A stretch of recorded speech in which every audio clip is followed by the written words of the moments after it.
The sky above Iacon tore like fabric. Not the clean rupture of a space bridge activation, but something wounded. Space folded wrong, spilling colors that had no name in any Cybertronian database. The distortion hung in the air for 3 seconds, long enough for pedestrians to stop, long enough for defense grids to start their calculations, before something punched through. Metal screamed. The object that emerged wasn't large by Cybertronian standards, barely the size of a Scout-class frame, but it fell with the momentum of a ship that had crossed dimensions it was never meant to travel. Debris scattered across the lower district plaza. Energon conduits ruptured bleeding pale blue light across scorched ground. The crowd didn't scream. Screaming was a luxury from before the war, when sudden violence still carried the weight of surprise. Instead, they moved with the practiced efficiency of survivors, backing away in measured steps. Optics scanning for cover hands, drifting toward weapons that weren't supposed to be necessary anymore. Security drones arrived first, circling the crash site with blades extended. The provisional government's new protocol contained before identify, because identifying could take too long, and by then someone was already dead. The wreckage shifted. A hatch opened with a hiss of pressurized air that didn't belong to Cybertron's atmosphere. What emerged made the nearest Cybertronian take another step back. Organic. The word rippled through the crowd like contamination. Not in the xenophobic sense Cybertron had seen enough alien species during the war, but in the visceral recognition that this thing was soft, in ways that made survival seem impossible. Skin instead of plating. Fluid systems visible through translucent sections of its suit. Height barely reaching the knee joint of an average frame. Setsuna F. Seye stepped onto Cybertronian soil and said nothing. His pilot suit, white and blue with scorch marks from atmospheric entry, looked absurdly clean against the rust-stained metal of post-war Iacon. He didn't look up at the crowd, didn't raise his hands in surrender or greeting, just stood there breathing air that his suit was already filtering, and waited. A former Autobot soldier plating, still carrying Decepticon scorch marks from battles fought 6 months ago, muttered to his companion, "What the hell is it? Dunno." Primus, look at it. One good step, and it's paste. Across the plaza, a news drone's optic focused and locked. The feed went live across 17 networks simultaneously. In a city still learning how not to be at war, this was the first thing in months that everyone could agree to watch. The security perimeter tightened. An officer, young promoted too fast because so many veterans were dead, activated his comm. "Command, we have an unidentified biological entity. Requesting hold position." The voice that cut through belonged to someone who'd spent the last 4 hours in emergency council sessions and sounded like it. "Do not engage. Do not let anyone near it. And for Primus's sake, keep those cameras back." Too late. 6 drones had already uploaded footage to the civilian networks. In the shanty districts where neutrals lived in uneasy peace with former combatants, screens flickered to life. In the high towers, where what remained of the Senate pretended they still mattered, analysts began their work. And in the dark spaces beneath the city where extremists gathered, where the Decepticon ideal had curdled into something that would have horrified Megatron himself, someone watched the organic and smiled. Setsuna turned his head slowly, taking in the crowd. His eyes, organic eyes, which made several Cybertronians instinctively uncomfortable, held no fear. No aggression either. Just observation. A civilian, one of the Nails who'd returned to a homeworld they barely recognized, edged closer. "Can it talk?" "Step back, citizen." The security officer's voice carried the exhaustion of someone who'd said those words too many times today already. But the Nail had already stopped moving. Something about the organic's stillness suggested that approaching further would be a mistake, not because of danger, but because of dignity. Setsuna spoke. His voice carried clearly despite its quietness, processed through the suit's external speakers. I came to end war. 4 words. Simple, direct. The news drones captured them perfectly. What they didn't capture was the full sentence, the context, the explanation that would have followed. Because at that moment, 3 things happened simultaneously. A junior analyst in the Provisional Government's Intelligence Division flagged the energy signature emanating from the crashed vehicle readings that matched nothing in Cybertronian records, but set off every exotic weapon alert in the system. A former Decepticon watching from a maintenance gantry recorded the organics' words and immediately began calculating how to weaponize them. And Soundwave, who'd been monitoring Yakon's communication networks from a location no one had successfully traced in 8 months, detected the signal. Not the organics' words. Something deeper. A frequency that resonated with Energon itself, but originated from somewhere else entirely. He cataloged it, filed it, and began to wonder who would move first. The security officer received new orders through his comm. His field commander's voice was tight with the kind of stress that came from knowing your decision would be second-guessed by a dozen factions before the day ended. Cordon established. No one in or out. We're sending a containment team. If it moves aggressively. Understood, sir. The officer looked at the organic who hadn't moved since speaking. 4 words that were already being edited, clipped, and redistributed across networks, faster than any kill team could operate. On 17 different screens across Cybertron, the same clip played the organic standing in wreckage saying, "I came," before the audio cut. Just those 2 words, isolated, perfect for interpretation. In the Provisional Government's emergency session chamber, Bumblebee watched the feed and felt the migraine that had been building all day crystallize into certainty.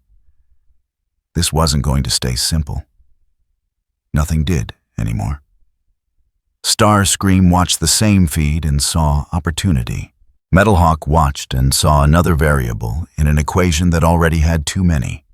And in the plaza, Setsuna stood in silence, surrounded by weapons pointed at him by people who'd survived a 4-million-year war and learned that nothing good ever came unannounced.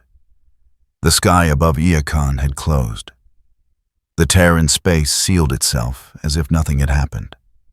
But everyone watching knew that something had. War didn't announce itself with declarations anymore. It started with anomalies. With questions that had no good answers, with the appearance of something that shouldn't exist but did anyway.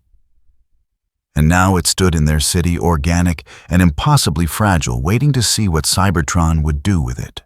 The emergency council chamber had been built for a government that no longer existed. High ceilings designed to accommodate senators who'd measured their importance in vertical feet. Viewing galleries that once held crowds now stood empty except for security drones. The table at the room's center was new salvaged composite, not the ornate Cybertronian crystal that had symbolized the old order. But the weight of decisions made here felt identical. Bumblebee stood at the head of that table and wished not for the first time that someone else had survived to take this job. 17 networks. Prowl's voice carried the clipped efficiency of someone who'd been analyzing threat data for 6 consecutive hours. Full visual coverage. Audio in 43 separate clips, most edited. The unaltered recording confirms it spoke standard Cybertronian with no detectable accent matrix. "It," Starscream said, leaning back in his seat with the kind of casual posture that somehow made him look taller. "We're calling it it now. How diplomatically neutral of us." "We don't have a designation," Prowl replied without looking up from his datapad. "Species unknown, origin unknown, biological composition unlike anything in our xenobiology records." Metalhawk, seated across from Starscream, studied the frozen image on the main display. The organic mid-step from its damaged craft. Small, unremarkable by most metrics. But the energy readings from that vehicle made him uneasy in ways he couldn't articulate. Have we attempted communication? Negative. Prowl scrolled through data. Current protocol is containment pending threat assessment. We've established a secure perimeter. The entity hasn't attempted to leave or make further contact. Bumblebee watched the replay for the 8th time. 4 words. I came to end war.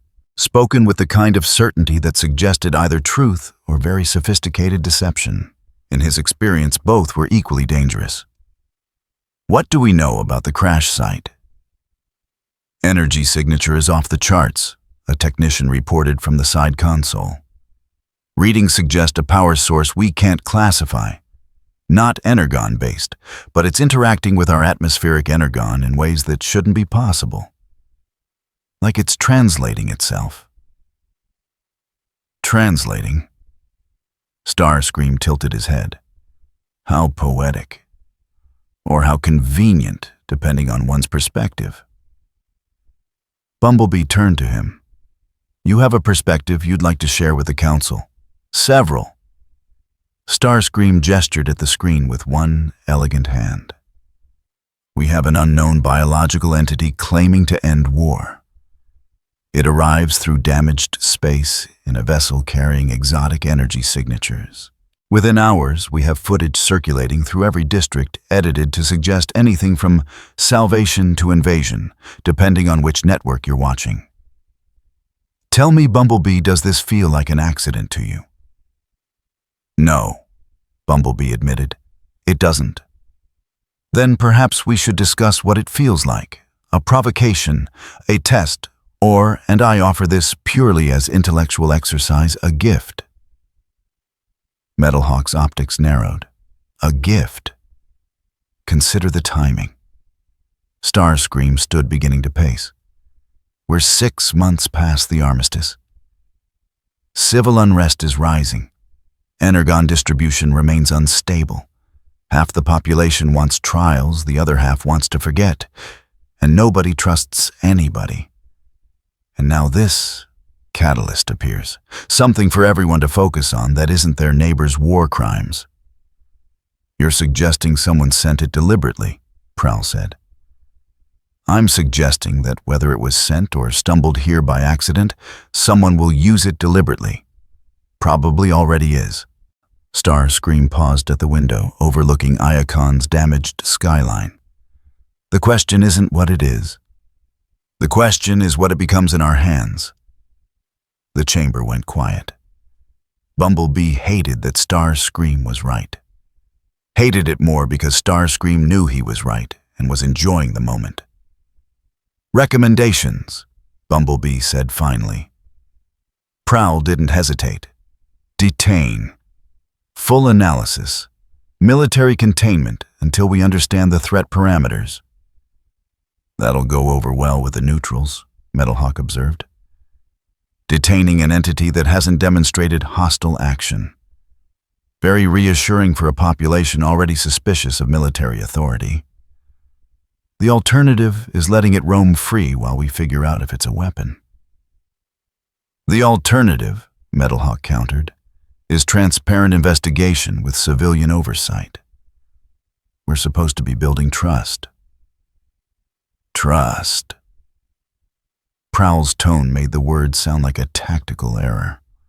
We're supposed to be maintaining stability.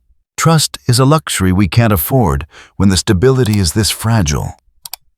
Bumblebee felt the familiar weight of these arguments.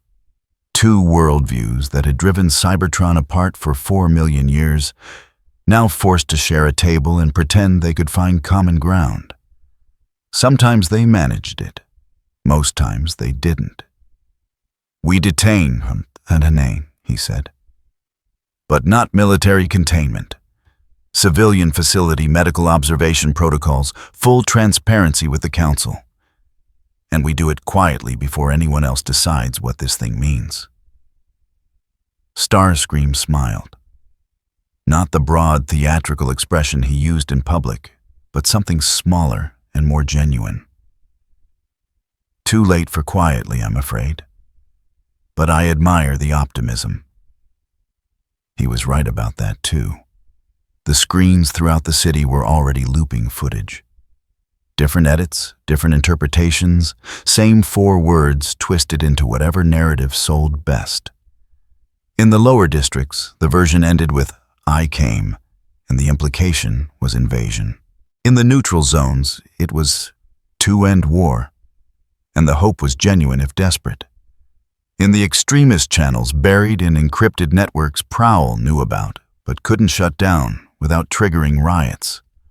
The full clip played with new audio layered over it. I came to end war by ending you. Fabricated. Obvious to anyone with analysis software. Believed anyway. Get me a xenobiology team, Bumblebee ordered. Medical, not military. I want to know what it is, how it got here, and what it wants. And I want answers before someone else provides their own. The council filed out. Starscream lingered at the door, glancing back with an expression Bumblebee couldn't quite read. For what it's worth, Starscream said, I don't think it's here to help us. But I don't think it's here to hurt us either. I think it's here because it is, and we'll make it into whatever we need it to be. That's what we do. That's what we've always done. Then he was gone, leaving Bumblebee alone with the frozen image of something small and organic standing in wreckage, waiting for Cybertron to decide its fate.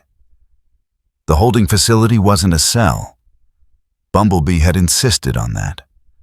Medical observation room equipped with analysis scanners, but no restraints, transparent walls, but not force fields. The kind of space that said, we're being careful, not we think you're a threat. Whether the organic understood the distinction was unclear. Setsuna sat on the examination platform, sat not stood, which had surprised the medical team until they realized standing for extended periods might be taxing for organic frames, and waited. He'd been waiting for 3 hours. His suit monitored his vitals, regulated his environment, filtered Cybertron's atmosphere into something his lungs could process.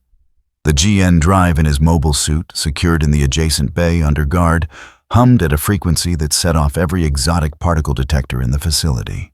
The door cycled open. Bumblebee entered alone. I'm told you understand Cybertronian, he said. Yes. One word. Flat effect. Bumblebee added data analyst to his mental list of things this entity probably wasn't. Do you have a designation? Setsuna F. Seye. Setsuna. Bumblebee tested the syllables. I'm Bumblebee. I'm currently responsible for this city's governance. Temporarily. Temporarily. It's complicated. Bumblebee pulled up a stool unnecessary for him, but it created the illusion of conversation rather than interrogation. Your arrival has created some concern, understandably. We're a society still recovering from war. Unexpected variables tend to make people nervous. Setsuna's expression didn't change. I understand. Do you? Bumblebee leaned forward slightly. Because I'm looking at someone who punched through our atmosphere in a vessel that violates several laws of physics, walked out into a crowd of armed survivors, and announced they came to end war. That's either incredibly brave or incredibly naive, and I can't tell which. Neither. Then what? For the first time, something shifted in Setsuna's posture. Not defensiveness. More like consideration, as if he was deciding how much truth to offer. I'm a soldier, Setsuna said finally. I was made into one as a child. I've fought in conflicts designed to perpetuate themselves because war was profitable, politically useful, or ideologically necessary. I've seen what happens when societies build their identity around conflict. It doesn't end when the fighting stops. It just changes shape. Bumblebee went very still. I came here by accident, Setsuna continued. Space bridge malfunction. Your planet's energon signatures created interference I couldn't compensate for. But now that I'm here, I can see it. The same pattern. Different species, same structure. You're not at war anymore, but you haven't stopped being a society built for war. Bumblebee started, then stopped, because it was accurate in ways that made him want to argue, and couldn't. That's a bold assessment from someone who's been here less than a day. Am I wrong? The question hung between them. Bumblebee thought about the council meeting. Prowl's immediate jump to military containment, Starscream's calculations, Metalhawk's desperate attempt to find middle ground that might not exist, the Extremist channels already weaponizing footage, the civilians stockpiling weapons they swore they'd never need again. No, he admitted. You're not wrong. Setsuna nodded once, a gesture that might have been respect or simply acknowledgement. So what do you want? Bumblebee asked. You can't end our war. It's already over. Is it? Before Bumblebee could answer, his comm activated. Prowl's voice tight with urgency. We have a situation. Unknown signal detected in the lower districts. Energon relay stations are reporting interference that matches the signature from the mobile suit. Bumblebee stood. I'm on my way. He turned back to Setsuna. We're not done talking. I'll be here. It wasn't a threat. Wasn't even resignation. Just a statement of fact from someone who'd apparently decided that waiting was the most useful thing he could do right now. Bumblebee left him there, surrounded by scanners and transparent walls, and the kind of uncertainty that made governance feel less like leadership and more like controlled falling. The interference wasn't coming from the mobile suit. That was the first thing Prowl confirmed when Bumblebee arrived at the monitoring station. The second thing was worse. Someone's replicating the signature, Prowl said, pulling up spectral analysis. Not perfectly, the harmonics are off, but close enough to trigger our detection grid. They're broadcasting it through the city's old propaganda network. Who? Working on it. But look at the pattern. Prowl highlighted sections of the waveform. It's not random interference. It's coded. A message. What's it saying? Prowl's optics dimmed slightly. Translated from the harmonic encoding, the organic is a test. How you respond determines what comes next. Bumblebee felt his energon lines go cold. Primus. It gets better. Prowl switched displays. We've identified chatter on Extremist channels. Former Decepticon holdouts. They're calling the organic's arrival a sign. Proof that Cybertron's enemies sense weakness. They're organizing. Organizing to do what? Unknown. But the rhetoric is escalating. They want the organic publicly executed as a deterrent to future incursions. It's been 6 hours. Yes. Bumblebee stared at the data streams, watching his city. His fragile, wounded, barely holding together city began to fracture along familiar fault lines. Because that's what they did. That's what they'd always done. Something new appeared, and they made it into ammunition for old fights. Double the guard on the holding facility, he ordered. Discreetly, and find me whoever's broadcasting that signal. I want to know if this is opportunistic or coordinated. Sir? The communications officer looked up from her console. We're getting reports of a crowd gathering outside the medical facility. Roughly 200 individuals. Mix of civilians and former combatants. They're demanding. Well, they're not unified on demands. Half want the organic released, half want it destroyed, all of them want answers. Of course they did. Bumblebee activated his comm. This is Bumblebee. Disperse the crowd. Non-violent enforcement. No weapons unless absolutely necessary. And someone get me Metalhawk. We need civilian liaisons before this turns into a riot. The orders went out. The machinery of provisional governance ground into motion, trying to contain a situation that was already spilling past every containment protocol they'd designed. And somewhere in the city, Soundwave listened to it all unfold. He sat in a space that technically didn't exist on any city schematic, monitoring 73 different communication channels simultaneously. The Extremist broadcasts. The civilian panic. The government's increasingly desperate attempt to maintain control.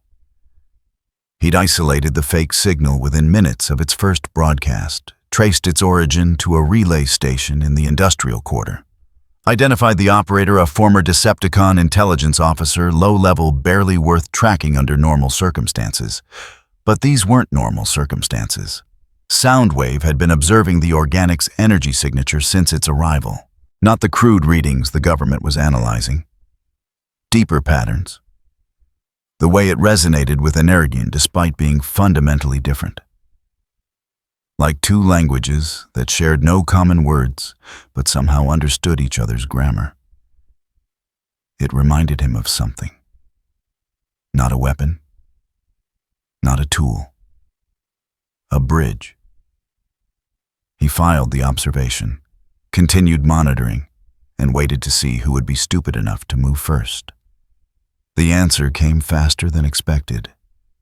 In the holding facility, Setsuna detected the shift in ambient pressure 3 seconds before the explosion. His suit's sensors registered the energy spike in the facility's western wall. Shaped charge. Precise placement. Not meant to kill, meant to breach. He was already moving when the wall blew inward. 3 figures entered through the smoke. Cybertronian, armed, moving with military precision that suggested training even if their current employment was less official. The lid figure aimed a weapon at Setsuna's chest. You're coming with us. Resist, and you'll prove you're exactly what they say you are. Setsuna stood in the center of the room, hands, visible, posture, neutral. What do they say I am? A weapon, a spy, an excuse.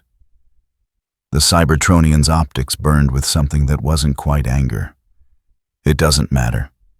What matters is what we can prove with your remains. So, extremists.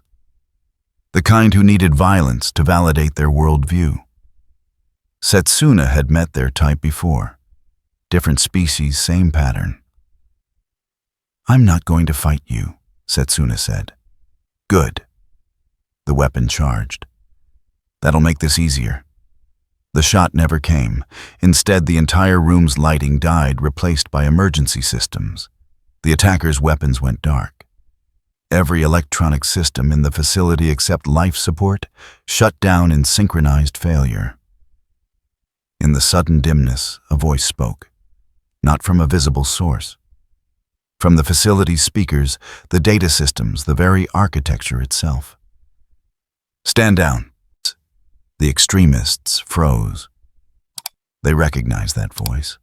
Every Cybertronian who'd lived through the war recognized that voice. Soundwave emerged from the shadows near the breached wall. Not through the hole, but from a maintenance access that shouldn't have been there. He moved with the kind of silence that suggested he'd been present long before anyone realized. This facility is under observation, Soundwave stated. Your presence is noted. Your affiliations are known. Retreat now and face minimal consequences. Proceed and I will ensure your actions receive maximum publicity. The threat was elegant in its simplicity. Extremists thrived in darkness. Exposure would destroy them more effectively than any weapon. The leader hesitated. You're Decepticon. I'm information. Soundwave turned his featureless visor toward Setsuna. This entity is more useful alive than dead. Your plan demonstrates poor strategic thinking. We're trying to protect Cybertron. You're trying to restart a war you've already lost. Soundwave's tone carried no emotion, which somehow made it more cutting. Exit. Now. They went. Not because they were convinced, but because Soundwave scared them more than their ideology could compensate for. When they were gone, Soundwave turned to Setsuna. They regarded each other in the dimness. Organic and Cybertronian. Unknown and known. Both existing in spaces their respective societies didn't quite know what to do with. Why did you help me? Setsuna asked. I didn't. Soundwave tilted his head slightly. I prevented waste. You're carrying something that shouldn't exist in our framework. That makes you valuable data. Data. Information, Soundwave corrected. There's a difference. You said you came to end war. That statement is both true and insufficient. War doesn't end through intervention. It ends when the systems that require it collapse. Setsuna felt something shift in his assessment of this being. You understand? I understand that Cybertron is running on outdated code. Every decision we make is compiled from 4 million years of conflict architecture. Your presence is introducing noise into that system. Whether that noise becomes signal or just more static depends on what you do next.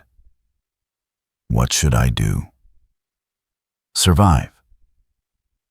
Soundwave moved toward the breached wall. The facility's security will be back online in 47 seconds. You'll tell them I prevented your abduction. That will create political complications they'll be too distracted to resolve efficiently. Use that time. For what? Soundwave paused at the threshold. To decide if you're here to watch us fail, or help us fail better. Then he was gone, vanished into Iakon's infrastructure like he'd never been there at all. Setsuna stood alone in the damaged room, listening to systems restart, and considered what he'd just learned. Cybertron wasn't just post-war. It was post-everything. A civilization so thoroughly built on conflict that peace felt like system failure. He'd seen this before. Different worlds, different species, same underlying structure. War as identity, violence as vocabulary, the inability to conceive of existence without enemies. And now he was inside it. Not as a savior, he'd learned that delusion led nowhere but as something else. A foreign element. A piece of code that didn't compile correctly. Maybe that was enough. The door burst open. Security team weapons raised, scanning for threats. Behind them, Bumblebee looking exhausted and angry in equal measure. What happened? Bumblebee demanded. Setsuna told him, factually, without embellishment. 3 attackers, Soundwave's intervention, the message about systems and failure. Bumblebee listened with the expression of someone whose day had just gotten significantly worse.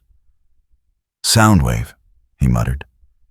Of course, because nothing about this situation was complicated enough. He saved my life. He prevented you from becoming a martyr. There's a difference. Bumblebee gestured to the security team. Get a full damage assessment. I want to know how they breached our perimeter and who else knew about it. And find Soundwave. I need to have words with him about jurisdiction. The security chief looked skeptical about that last order, but didn't argue. Alone again with Setsuna, Bumblebee's posture sagged slightly. This is getting out of control fast. The crowd outside has tripled. We've got extremists staging rescue Operation Soundwave playing guardian angel, and I still don't know what you actually are." "Does it matter what I am?" Setsuna asked. "Or does it only matter what you need me to be?"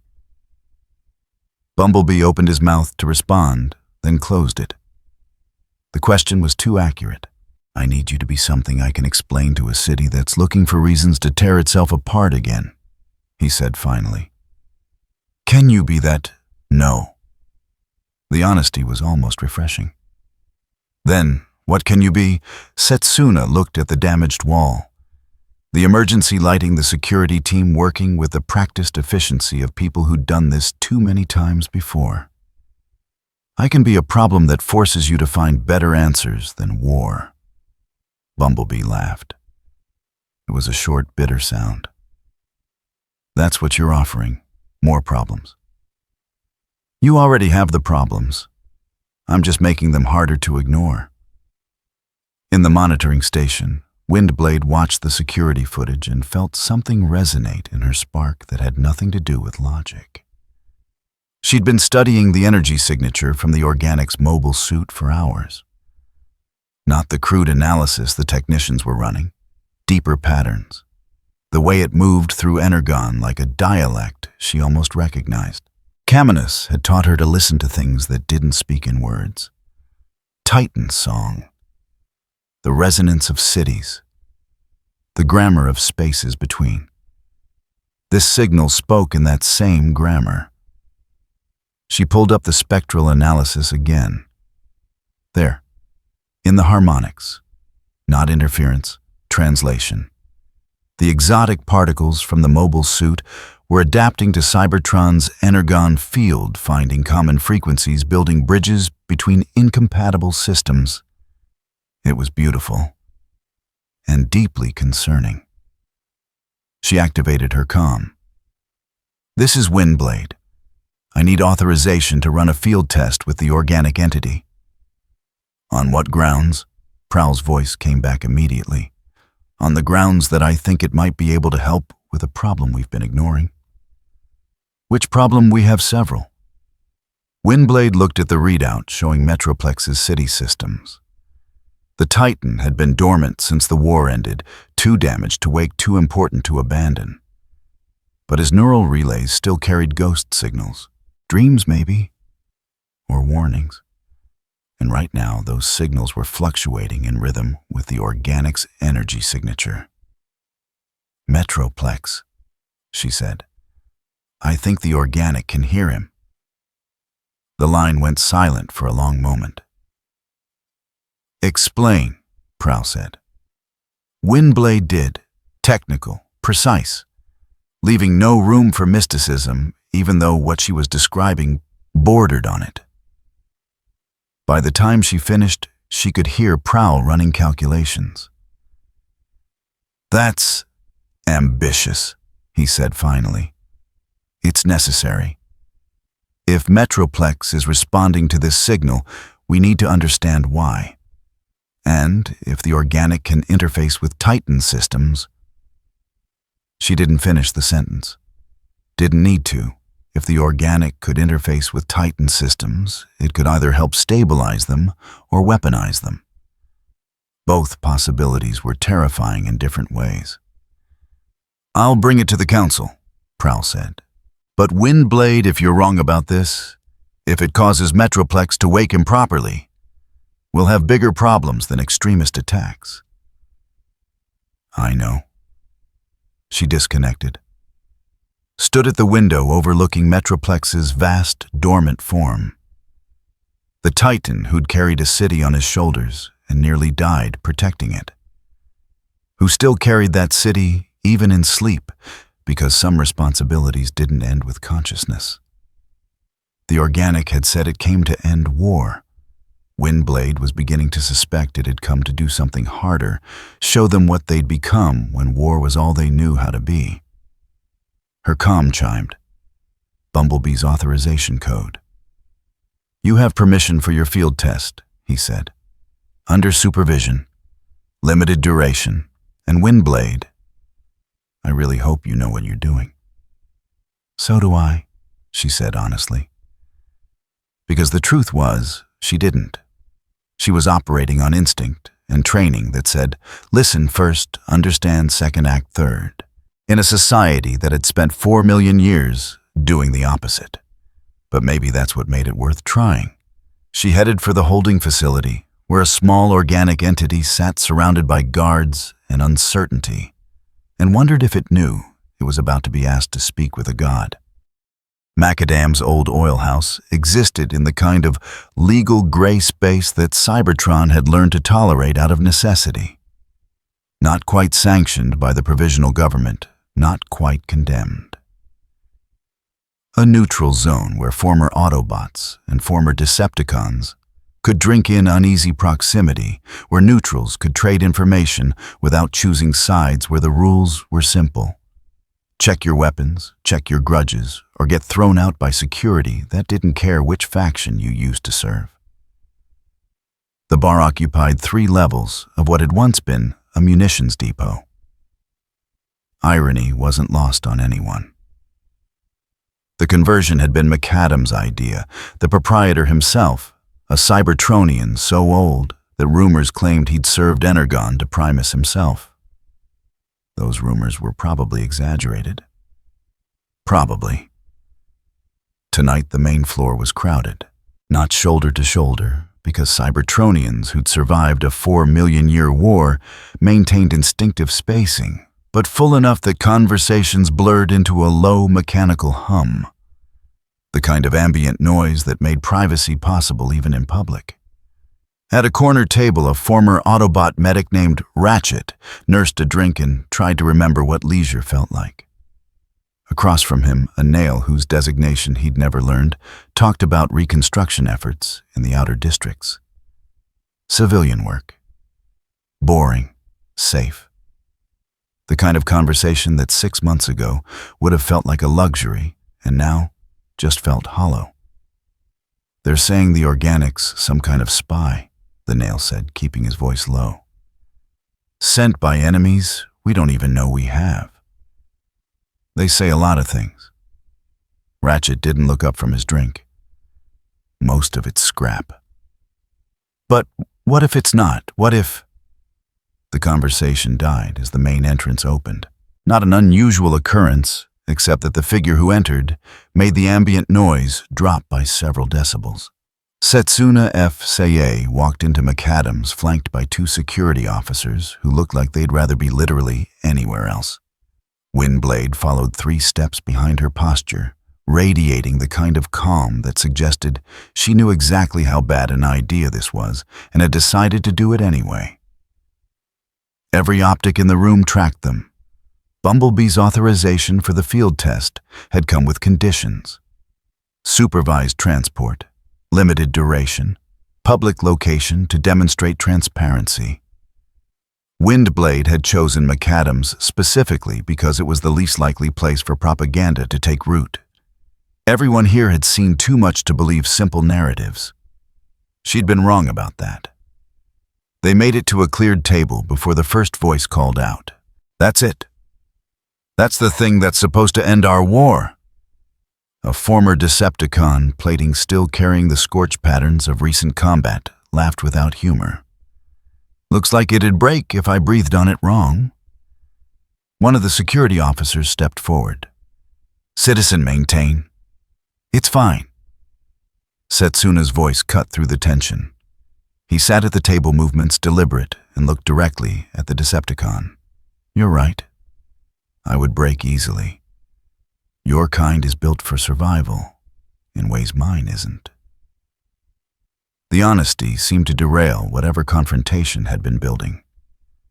The Decepticon frowned, optics dimming slightly in confusion. "Then what are you doing here?" someone else asked. Not hostile, genuinely curious. Setsuna glanced at Windblade, who gave a small nod. "Permission to speak freely?" "Running a test," Setsuna said. "Your city has a Titan, Metroplex. He's damaged, dormant. The energy signature from my mobile suit resonates with his neural systems in ways we don't fully understand. Windblade believes I might be able to help stabilize his deeper functions. A former Autobot engineer leaned forward from the bar. You're talking about interfacing with a Titan. You have any idea what you're suggesting? No. Another point of honesty. That's why it's a test. Ratchet set down his drink. He'd worked on Metroplex during the war, knew the Titan systems better than most. Titans aren't machines. They're cities with consciousness. You can't just plug into one like a data terminal. I'm not planning to.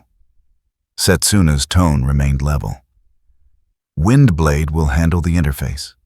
I'm providing signal stabilization, a bridge between incompatible frequencies. Why? The question came from a neutral near the back. Why would you risk that? You don't know us. Don't owe us anything.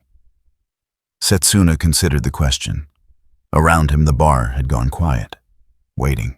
Because I've watched civilizations tear themselves apart after their wars end, he said finally. The fighting stops, but the architecture of conflict remains. Every institution, every reflex, every instinct is still calibrated for enemies. You can't rebuild on that foundation. You can only collapse differently. The silence deepened. Not agreement, not disagreement. Recognition. And you think you can fix that? The Decepticon from earlier. Voice harder now. Some organic savior swooping in to show us primitives how it's done. No. Setsuna met his gaze without flinching. I think you'll fix it or you won't. I'm just here to make ignoring it harder. Before anyone could respond, the lights flickered. It wasn't a power failure. The flicker was too precise, too rhythmic. Like a pulse, and with it came a sound not audible in the traditional sense, but felt through hull plating resonating in energon lines. Windblade's optics brightened. Metroplex. The pulse came again. Stronger. The bottles behind the bar rattled. Several patrons stood, hands moving toward weapons that weren't there because of McAdam's rules. What's happening? One of the security officers demanded. Windblade was already accessing her internal relay systems, trying to isolate the signal. He's responding to something. I can't... She turned sharply toward Setsuna. Your suit. Is it active? Minimal systems. Why? Because he's listening to it. The third pulse hit like a shockwave. Not physical, informational. A cascade of data that washed through every connected system in the district. Screens flickered, communications stuttered, and in the sudden chaos, no one noticed the small device planted beneath a support column in McAdam's sub-level. No one except Setsuna, whose suit's sensors had been passively scanning since he entered. The energy signature was wrong. Not energon. Not GN particles. Something crude and violent. He was moving before conscious thought caught up. 3 steps toward Windblade. Get down. The shaped charge detonated with calculated precision. Not enough to collapse the building. Just enough to breach the lower support structure and send debris into the crowd. Setsuna's GN field deployed on reflex. A sphere of translucent particles that caught falling metal and redirected kinetic energy. The field strained Cybertron's ambient energon was interfering with proper formation, but held long enough. Long enough for the immediate threat to pass. Long enough for people to scramble clear. Long enough for security to activate emergency protocols and for Windblade to shield the nearest civilians with her own frame. Long enough for every camera drone in the district to capture the moment. When the dust settled, Setsuna stood in the center of a protective sphere, organic and impossibly fragile, having just saved a room full of Cybertronians who minutes ago had been debating whether he was a threat. The field collapsed. Setsuna swayed, dropping to one knee, as his suit systems recalibrated. The energy expenditure had been massive, unsustainable in this environment. Ratchet was the first to reach him, medical programming overriding suspicion. "Don't move. Your vital readings are slagged." "I'm fine." "You're very much not fine." Ratchet ran a scanner over him. The readings made no sense by Cybertronian standards, but distress was distress in any biology. What was that field? GN particles, defensive application. It saved their lives. Windblade knelt beside them, scanning the damage. The support column was ruined, but the structure held. Whoever placed that charge had known exactly how much force to use. This wasn't random. Someone knew we'd be here. The security officers were already securing the perimeter, calling for backup, following protocols designed for exactly this scenario. In the background, the bar's patrons recovered from shock with varying degrees of composure. And in 17 different locations across Iacon, news drones began processing footage. The explosion at McAdam's, the organic deploying unknown defensive technology, the saved lives. 5 of those drones uploaded unedited footage. 12 uploaded edited versions.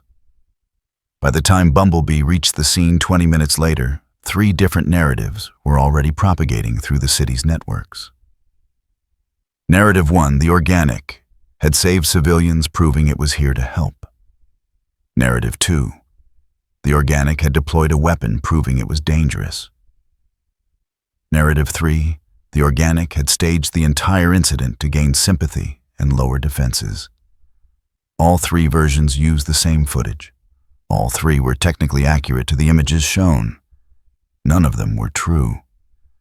Bumblebee surveyed the damage with the expression of someone watching their worst predictions come true ahead of schedule. Casualties. Minor injuries only, the security chief reported. The organic's intervention prevented fatalities. Intervention or demonstration. "Sir." Bumblebee gestured at the camera drones still circling.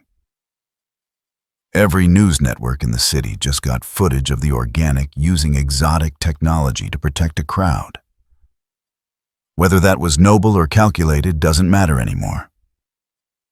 The narrative is out. Windblade approached, leaving Ratchet to monitor Setsuna's condition. The device was planted hours before we arrived. Someone knew we'd be here. Someone on our team or someone listening to our team. Does it matter? It didn't. Bumblebee accessed his comm. "Prowl, I need a full security audit. Someone in our chain of communication is either compromised or careless. And get me a trace on that explosive signature." "Already running it?" Prowl's voice came back. "Preliminary analysis suggests Decepticon military-grade hardware. Old stock. The kind that's been circulating through Extremist channels since the armistice." When Bumblebee closed his optics briefly. DJD. Or DJD inspired. The ideology is spreading faster than the organization ever did. We're dealing with cells, not a unified command structure. Worse and worse. What's the civilian response? Mixed. Protests outside the government district demanding the organic's release. Counter-protests demanding its execution. Both groups are growing. We're going to need to make a statement soon, or risk this escalating into violence. It's already violence, Prowl. We're just pretending it's not. Setsuna had recovered enough to stand, though Ratchet looked deeply unsatisfied with his vital readings. The security officers had formed a defensive perimeter, but the hostility from earlier had evaporated. Some of the bar's patrons were watching him with open curiosity now. Others with suspicion.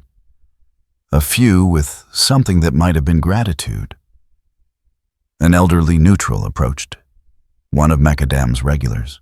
She carried herself with the deliberate movements of someone whose frame had seen better centuries. "You didn't have to do that," she said. Yes, I did. Why, we're not your people. Setsuna looked at her directly. I was built to kill people who weren't my people. I got very good at it. Then I realized that my people was a category designed to make killing easier. So I stopped using it. The neutral studied him for a long moment. Then she turned to Bumblebee. He stays with us, under our protection, not government custody. That's not, Bumblebee started. He saved our lives while your security failed to detect a bomb in a public space. Her voice carried the kind of authority that came from surviving everything the universe could throw at you and refusing to stay quiet about it. We're declaring him a protected guest of the Neutral Assembly. Your provisional government can file a complaint through proper channels. Bumblebee wanted to argue, wanted to explain why that was politically complicated, procedurally irregular, and tactically questionable. But he was looking at a room full of Cybertronians who'd spent 4 million years being told what to do by governments that kept getting them killed. Sometimes you had to know when to lose a battle to avoid a war. Fine, he said. But the security detail stays, non-negotiable. The neutral nodded. Acceptable. She turned back to Setsuna. You'll need somewhere to recover. McAdam's has rooms, not fancy but private, and we don't report to anyone except ourselves. Thank you. Don't thank me yet. You just became a political symbol whether you wanted to or not. That's usually fatal on Cybertron. She wasn't wrong. As Setsuna was escorted to the upper levels under Ratchet's continued medical supervision, Bumblebee watched the news feeds multiply. The footage was everywhere now, being analyzed, dissected, weaponized. Windblade stood beside him. This is going to get worse. I know. The Titan pulses. They weren't random. Metroplex was responding to the explosion, like he was trying to warn us. Bumblebee looked at her. Titans don't wake from damage response. This one might, if he thinks the city is threatened. The implications of that settled over them like fallout. Metroplex waking improperly could kill millions. Metroplex staying dormant while the city tore itself apart wasn't much better. How long until your field test? Bumblebee asked. 48 hours. We need to prepare the relay systems, and you have 24. Whatever's happening, it's accelerating. We need answers before questions become riots. Windblade wanted to argue about proper protocols and safety margins. But she'd spent enough time in post-war Cybertron to know that sometimes you had to choose between doing things right and doing them fast enough to matter. I'll need unrestricted access to Metroplex's central neural chamber. Done. And the organic. I'll need him coherent and willing. I'll talk to him. Windblade nodded and left to begin preparations. Bumblebee stood in the damaged bar, surrounded by the aftermath of an explosion that had been calculated to cause exactly this much chaos, and wondered which was worse, the extremists who'd planted the bomb or the propagandists who were already using it. In a maintenance tunnel, 17 levels below the city's surface, the Decepticon who'd placed the device reported to a superior whose designation had been scrubbed from every official database. The organic survived. Expected. The demonstration was the objective. The superior's voice carried the kind of certainty that came from ideology refined into weapon. The footage circulating as planned. Multiple interpretations, division accelerating. Good. The next phase requires the city on edge, uncertain, ready to believe that stability is impossible. And the Titan, Metroplex, is the key. If he wakes improperly, the city dies. If he stays dormant, the city dies differently. Both outcomes serve our purpose. which is proving that Cybertron cannot govern itself, that the armistice was a mistake, that peace was always an illusion maintained by exhaustion rather than conviction. The Superior moved through the tunnel with the precision of someone who knew these spaces intimately. We're not trying to restart the war. We're trying to reveal it never ended. The subordinate processed this. The organic complicates the equation. The organic is the equation. Watch what they do with it. Every response reveals what they value more: stability or truth, control or justice, the old certainties or new possibilities. A pause. And when they choose wrong, when they inevitably choose wrong because they're still thinking like combatants, we'll be ready to offer alternatives. The Justice Division Protocols, modified for post-war implementation. We don't punish betrayal anymore. We demonstrate that betrayal is the system itself. They reached a junction where 3 tunnels converged. On the wall, someone had painted the old Decepticon insignia. Not the current version, the original. The one that had meant something before Megatron's vision had calcified into empire. Everyone dies, the subordinate said quietly. The old motto. Everyone dies, the Superior confirmed. The question is what they die for. We're going to make sure they die proving that nothing's changed. That Cybertron is still exactly what it's always been, a machine that processes living beings into casualties. Above them, the city continued its fragile dance of governance and survival. Below them, the architecture of its destruction was being carefully assembled. Not through bombs, those were just percussion. Through narrative. Through doubt. Through the careful demonstration that hope was simply delayed despair. And in a room above, McAdam's Setsuna sat on a berth designed for Cybertronian frames and felt the walls closing in. Not literally. The room was spacious by organic standards. But he could feel the pressure building, every action creating reactions, every choice narrowing possibilities. The pattern was familiar from a dozen conflicts across as many worlds. He'd tried to warn them. I'm not here to save you. I'm here to make ignoring your problems harder. They hadn't understood.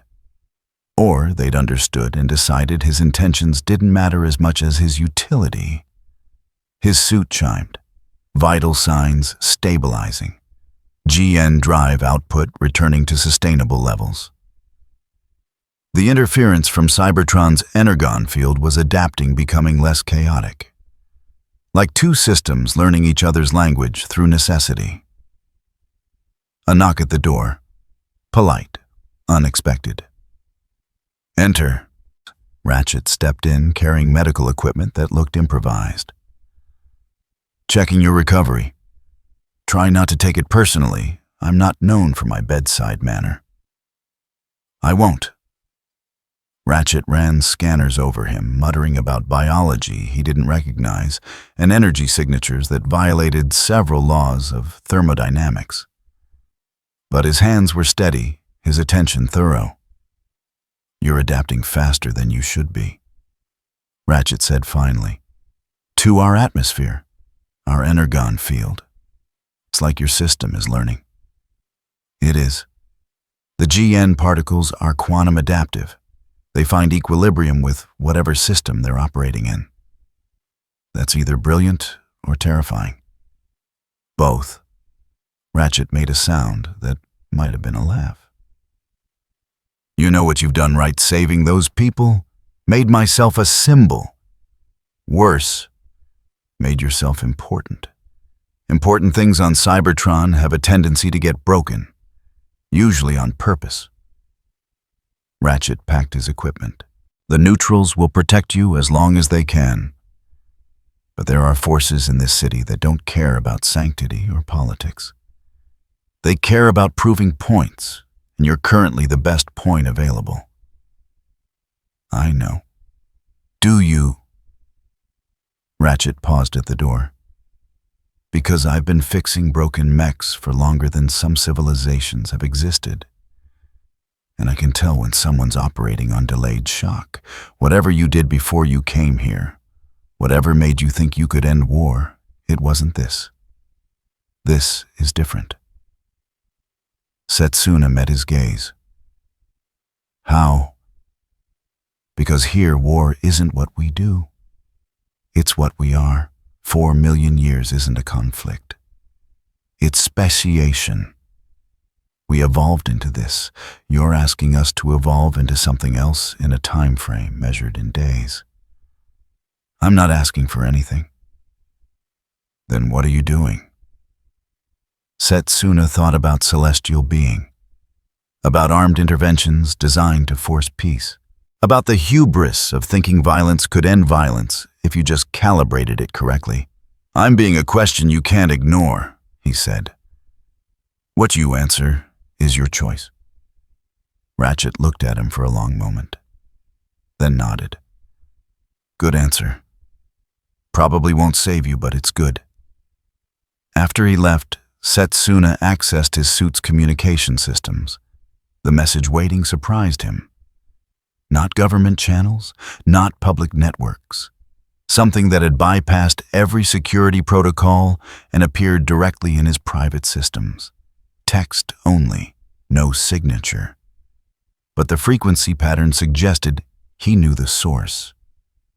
War is information architecture. You introduced noise. Someone is converting that noise into signal. Meet me where the city listens to itself, alone. 2300 hours. Soundwave. Setsuna deleted the message, committed the coordinates to memory, and wondered if he was about to make his situation better or exponentially worse. At 2300 hours, Setsuna stood in a chamber that officially didn't exist. The coordinates had led him to a service tunnel that opened into a node where every communication line in Iacon's central district converged. Not the main systems those were monitored. The backup networks.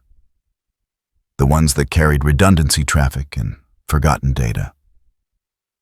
Soundwave was waiting. You came, he said. Not surprise. Observation. You knew I would. Probability favored it. You're curious. Curiosity overrides caution in your threat assessment matrix. Soundwave gestured to the cables surrounding them. This is where Iacon listens to itself. Every signal, every broadcast, every encrypted whisper passes through nodes like this. I monitor 47 of them. Why? Because information is the only resource that doesn't degrade through use. The more it's shared, the more powerful it becomes. Soundwave pulled up a holographic display. Footage from McAdam's, multiple versions. Watch. The recordings played simultaneously. Same event. Different edits, different narratives, all technically accurate to what they showed. All fundamentally false to what they meant. The bomb was placed by extremists calling themselves the Reconstituted Justice Division, Soundwave explained. They're not the original DJD. That group is dead. These are ideological descendants, less skilled, more desperate. But that makes them more dangerous. Why are you telling me this? Because you're operating under a flawed assumption. Soundwave turned to face him directly. You think if you demonstrate that violence is unnecessary, Cybertron will choose differently. You're wrong. Then what do you suggest? I suggest you understand what you're actually demonstrating. Soundwave pulled up more data. Public opinion metrics, sentiment analysis, the city's collective consciousness rendered as numbers. Every time you act, you force a choice. But the choice isn't between violence and peace. It's between competing narratives of what violence means. Setsuna studied the data. Watch the city's opinion fragment in real time. So I'm making things worse? No.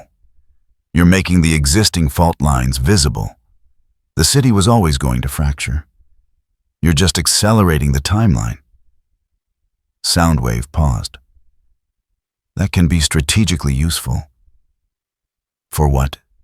For forcing resolution before positions calcify completely. Right now, Cybertron is in superposition. Every faction believes they can still win, that the war might continue differently. Your presence is collapsing that probability wave.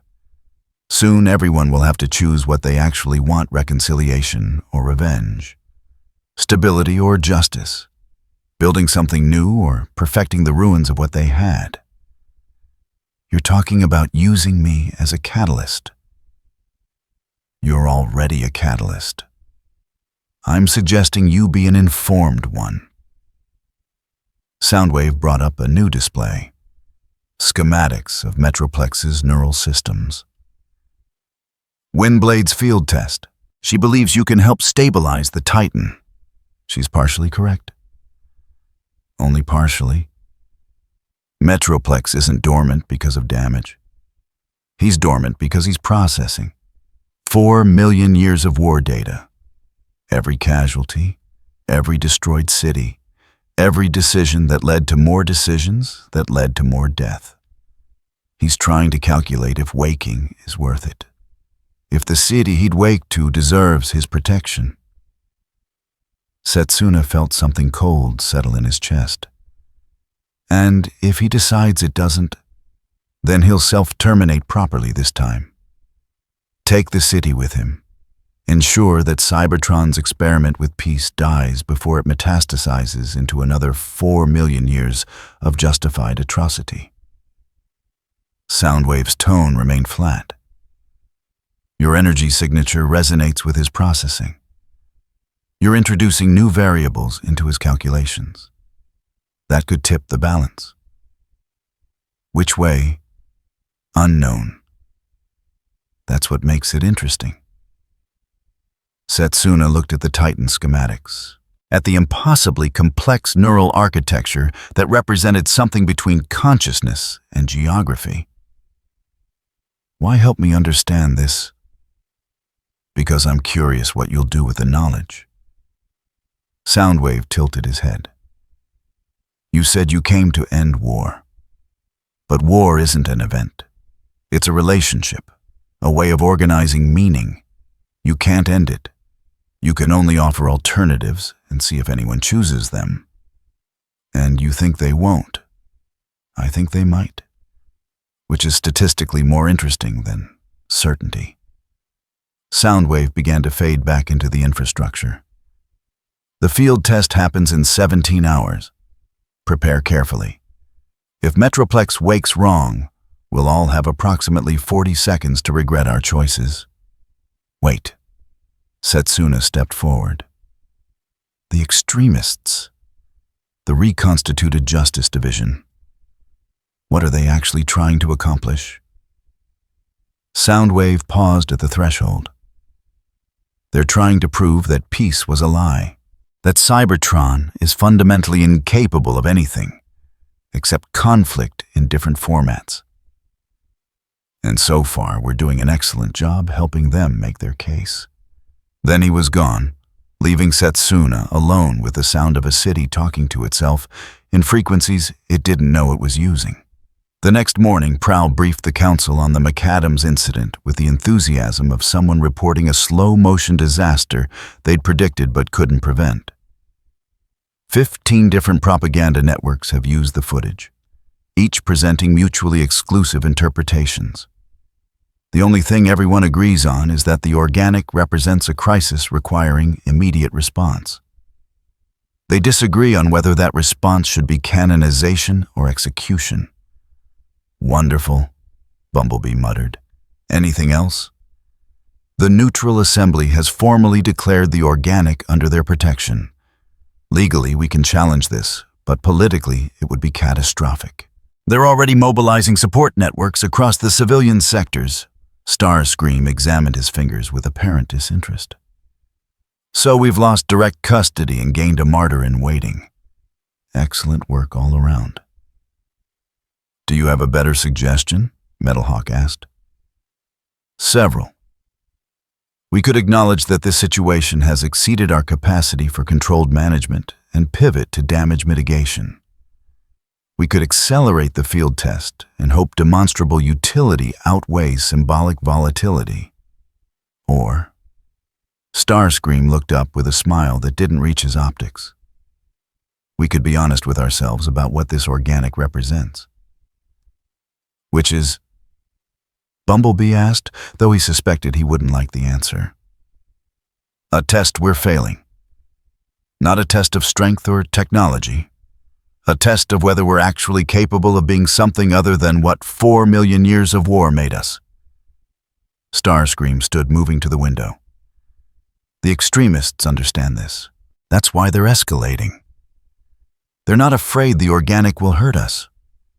They're afraid it will reveal that we're still exactly what we were just, with different titles and the same reflexes. The chamber went quiet. Coming from Starscream, the observation was particularly damning because it implied self-awareness about his own role in perpetuating exactly those patterns. The field test proceeds as scheduled, Bumblebee said finally. Windblade, you have full authorization, whatever you need. What I need is for everyone to prepare for the possibility that this doesn't work. Windblade's tone was steady but serious. Metroplex has been dormant for 6 months. His last conscious action was nearly destroying himself to save the city. If he wakes to find us using an unknown organic to stabilize his systems, his response might not be gratitude. What would it be? Metalhawk asked. Fear, anger, despair that he survived for this. She met their gazes in turn. Titans don't think like us. Their time frame is geological. Their perspective is architectural. To them, we're barely more permanent than weather patterns. If Metroplex decides we're not worth protecting anymore, I won't be able to talk him out of it. So, we're betting the city on whether a demigod in city form decides we deserve to live, Starscream summarized. How very Cybertronian of us. You have a better option. No, I'm simply appreciating the poetry. Bumblebee dismissed the council. Alone in the chamber, he pulled up the footage from McAdam's one more time. Watched the organic deploy that impossible field. Watched people live who should have died. And wondered if Soundwave was right. If they were all just choosing which version of violence to believe in while pretending they'd left it behind. His comm chimed. Prowl again. We've identified the source of the fake energy signature from 2 days ago. Former Decepticon intelligence officer, currently affiliated with known extremist cells. We have his location. Bring him in, quietly. Sir, his network connections suggest this is bigger than one operator. If we move on him, we alert the entire cell structure. Then monitor and wait for them to move first. They're already moving. We've detected increased encrypted traffic across multiple extremist channels. Something's being coordinated. Bumblebee felt the headache return with renewed intensity. Timeline, unknown. But the chatter suggests they're waiting for a catalyst event. Something that will justify escalation. A catalyst event. Like a Titan waking improperly. Or an organic dying in government custody. Or a field test going catastrophically wrong in any of 17 different ways. Double security on all critical infrastructure, Bumblebee ordered. And get me a direct line to the neutral assembly. If this goes wrong, I want to make sure someone credible can tell the city we at least tried. 17 hours later, in the depths of Metroplex's central neural chamber, Windblade stood before systems that made the provisional government's most advanced technology look like children's toys. The chamber was vast, carved from Cybertron's mantle during ages when Titans walked freely and cities were born rather than built. Setsuna stood beside her, dwarfed by the architecture in ways that made the size differential almost abstract. His suit's sensors were recording data that would take his systems years to fully process. "This is where he thinks," Windblade explained. "Not in the way we think. More like planetary cognition. Every calculation impacts city systems. Every decision reshapes geography.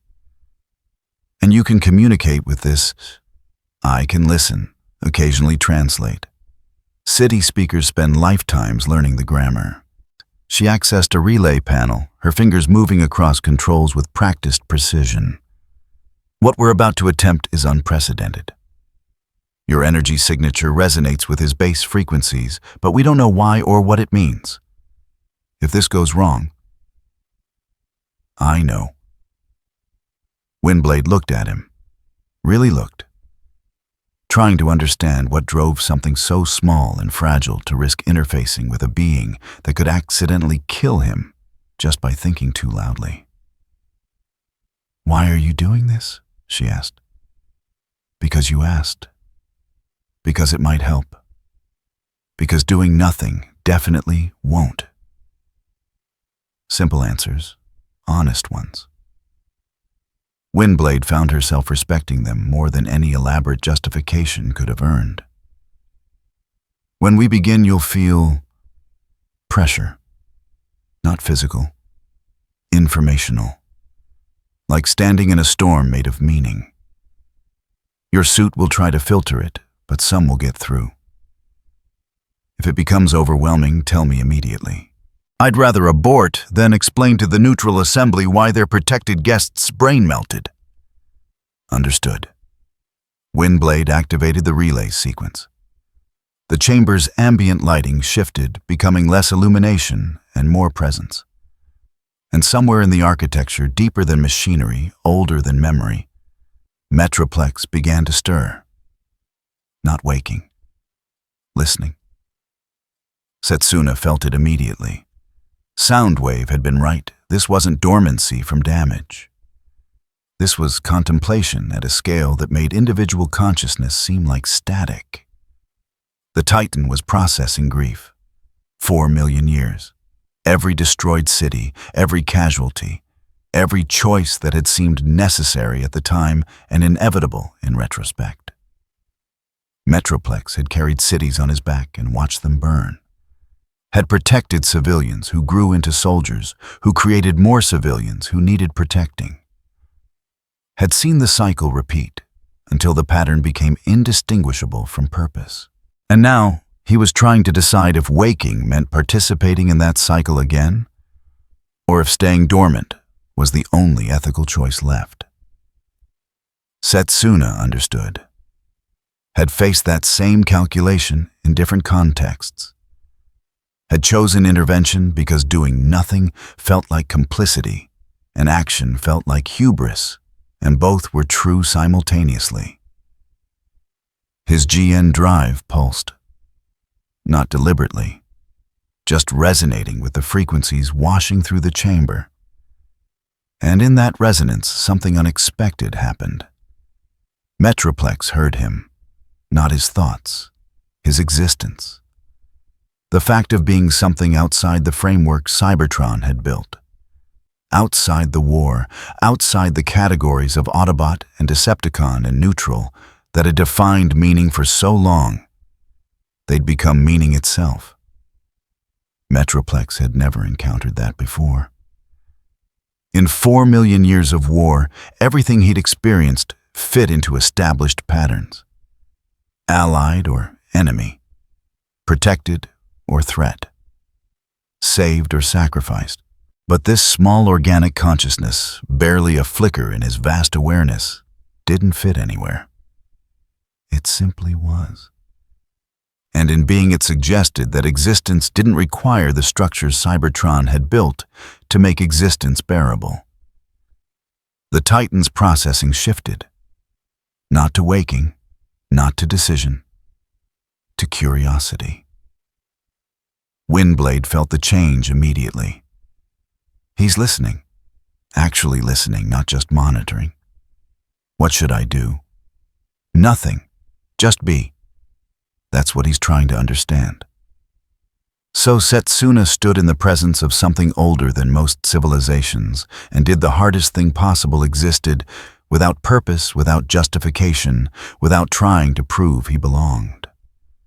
Minutes passed, or hours.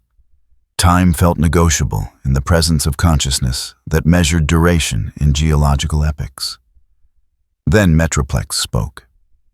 Not words. Titans didn't use words, but meaning that Windblade's city speaker training translated into something approximating language. Show me what comes after. Windblade's optics widened. He's asking for your future, your world's trajectory after war. Setsuna didn't know how to transmit that, didn't have the interface. But his GN drive, still resonating with Titan frequencies, carried something. Not data. Memory, feeling. The shape of a world that had chosen understanding over victory. That had built something fragile and imperfect and real from the ruins of endless conflict. That had looked at cycles of violence and said, not anymore, knowing that saying it was different from achieving it, but that saying it was necessary first. Metroplex processed this, compared it to his own experiences, found it possible. Unlikely, but possible. And in that possibility, the smallest shift, not toward waking, but toward believing waking might be worth attempting. The session ended. Windblade guided them back out carefully, monitoring Metroplex's neural activity for any signs of destabilization. There were none. If anything, his bass rhythms had smoothed slightly, still dormant, but less like grief and more like rest. That worked, she said, surprise evident in her voice. We actually stabilized him. For now. For now, Windblade agreed. But it's more than we had yesterday. They exited the chamber. The security team was waiting, having maintained perimeter throughout. One of them stepped forward with an urgent expression. Ma'am, we've had reports. Multiple extremist cells are moving, converging on this district. Something big is happening. Windblade activated her comm immediately. This is Windblade. We need... The facility's main power died. Emergency systems kicked in, but the damage was done. In the sudden chaos of backup protocols and system failings, Setsuna heard something. Not with his ears. With his suit's sensors. A frequency signature he'd encountered before. The Energon Scrambler, modified, broadcasting from multiple locations, and getting closer. The Scrambler signals weren't just jamming, they were conducting. Setsuna's suit parsed the frequencies with increasing alarm. 3 distinct sources triangulating on Metroplex's neural facility. Not random interference-coordinated pulses designed to create resonance in energon-based systems. Like forcing a building to vibrate at its structural frequency until failure became inevitable. They're targeting the Titan, he said. Windblade was already accessing her city speaker relays, trying to isolate Metroplex's response. What she found made her energon run cold. He's hearing it, interpreting it as threat indicators, multiple simultaneous attack vectors. Can you calm him? I can try. But if he thinks the city is under coordinated assault, his defensive protocols will override my input. He'll wake to protect, and in his current state... She didn't finish. Didn't need to. They'd both felt Metroplex's fragility during the session. His vast consciousness balanced between hope and despair, barely held together by the possibility that waking might be worth it. Fake threat data would tip that balance catastrophically. The security team was moving following contingency protocols that had been designed for exactly this scenario and were proving inadequate anyway. Their communications were compromised by the scrambler interference. Half their weapon systems were degraded, and they were facing an enemy that understood infrastructure better than they did. "We need to reach the scramblers," the security chief said. "Shut them down at the source." "Splitting up is exactly what they want," Windblade countered. "The moment we divide our forces." The first explosion cut off debate. Not close, but loud enough to rattle through the facility's superstructure. Then a second from a different vector, then a third. Diversionary tactics. Classic insurgent doctrine. Make your enemy respond to multiple threats until they're too fragmented to address any of them effectively. Setsuna accessed his mobile suit's remote systems. The Gaukunt was still in the government impound facility under guard and powered down. But the GN drive never fully deactivated. It maintained minimal awareness, waiting for command authorization. He triggered the remote startup sequence, felt the drive's consciousness pulse in response kilometers away, but still connected through quantum entanglement that distance couldn't degrade. "What are you doing?" Windblade asked. "Giving us mobile assets.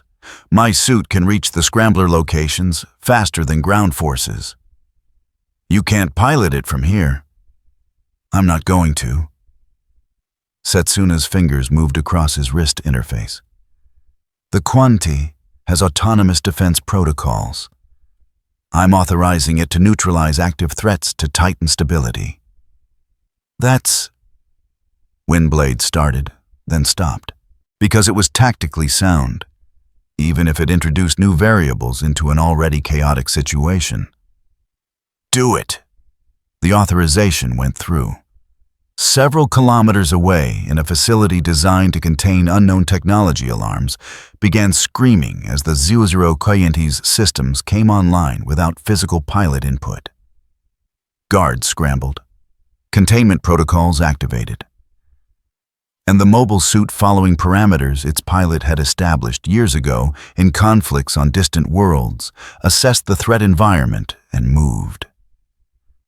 Not violently. The Kunt had been built for precision, not destruction. It bypassed containment fields with the same quantum displacement that made conventional barriers meaningless. Registered guard positions and avoided them with the courtesy of something that had no quarrel with security forces doing their jobs. It simply needed to be elsewhere, and the walls between here and there were negotiable. By the time anyone realized what was happening, the mobile suit was airborne GN drive, blazing against Cybertron's perpetually twilight sky. Prowl watched it happen from the Security Coordination Center with the expression of someone whose contingency plans had just become obsolete. "Tell me that's under control," Bumblebee demanded through the comm. "Define control." Prowl pulled up tracking data. The mobile suit is operating autonomously under the organics authorization. Current trajectory suggests it's moving to intercept the scrambler sources. Can we stop it? Theoretically, yes. Practically attempting to do so would require weapons deployment that might damage the very Titan we're trying to protect. Also, it's currently our fastest response asset. Bumblebee made a sound that might have been a laugh or a scream. "So we're trusting our city's safety to an alien AI we don't understand." "We've been trusting our city's safety to political compromise we don't believe in for 6 months. This is arguably more reliable." "That's not reassuring, Prowl. It wasn't meant to be. I'm dispatching ground teams to support. But, sir, we need to address the larger issue. Which is, this is too coordinated to be opportunistic. Someone knew about the field test. Knew we'd be vulnerable during the session. This is either a severe intelligence breach or or someone on our side is feeding them information. Bumblebee finished the thought. Run security audits on everyone with access to the test schedule. Already in progress. But Bumblebee, if we have a compromised operative in our chain of command, they'll know we're looking. Let them know. Maybe it'll make them sloppy. Prowl doubted that. Whoever was coordinating this operation had been patient, precise, and several steps ahead since the organics' arrival. Sloppiness wasn't in their operational profile. The 00 Quand reached the first scrambler location with a kind of speed that made Cybertronian aerial units look pedestrian. The device was mounted on a derelict communications tower in the industrial quarter, broadcasting its interference through amplification equipment that had been stolen from government stockpiles months ago. The mobile suit didn't destroy it. Instead, it deployed a precision GN beam that severed the device's power coupling without damaging surrounding infrastructure. The scrambler died instantly. 1 down, 2 remaining. But the second location was defended. 3 Cybertronian fighters modified with weapons that looked disturbingly similar to Decepticon military hardware intercepted the Quand over the manufacturing district. They opened fire without warning, compressed energon rounds designed to overwhelm shields through sustained barrage. The mobile suit evaded with the fluid grace of something that had fought entire wars in 3-dimensional space.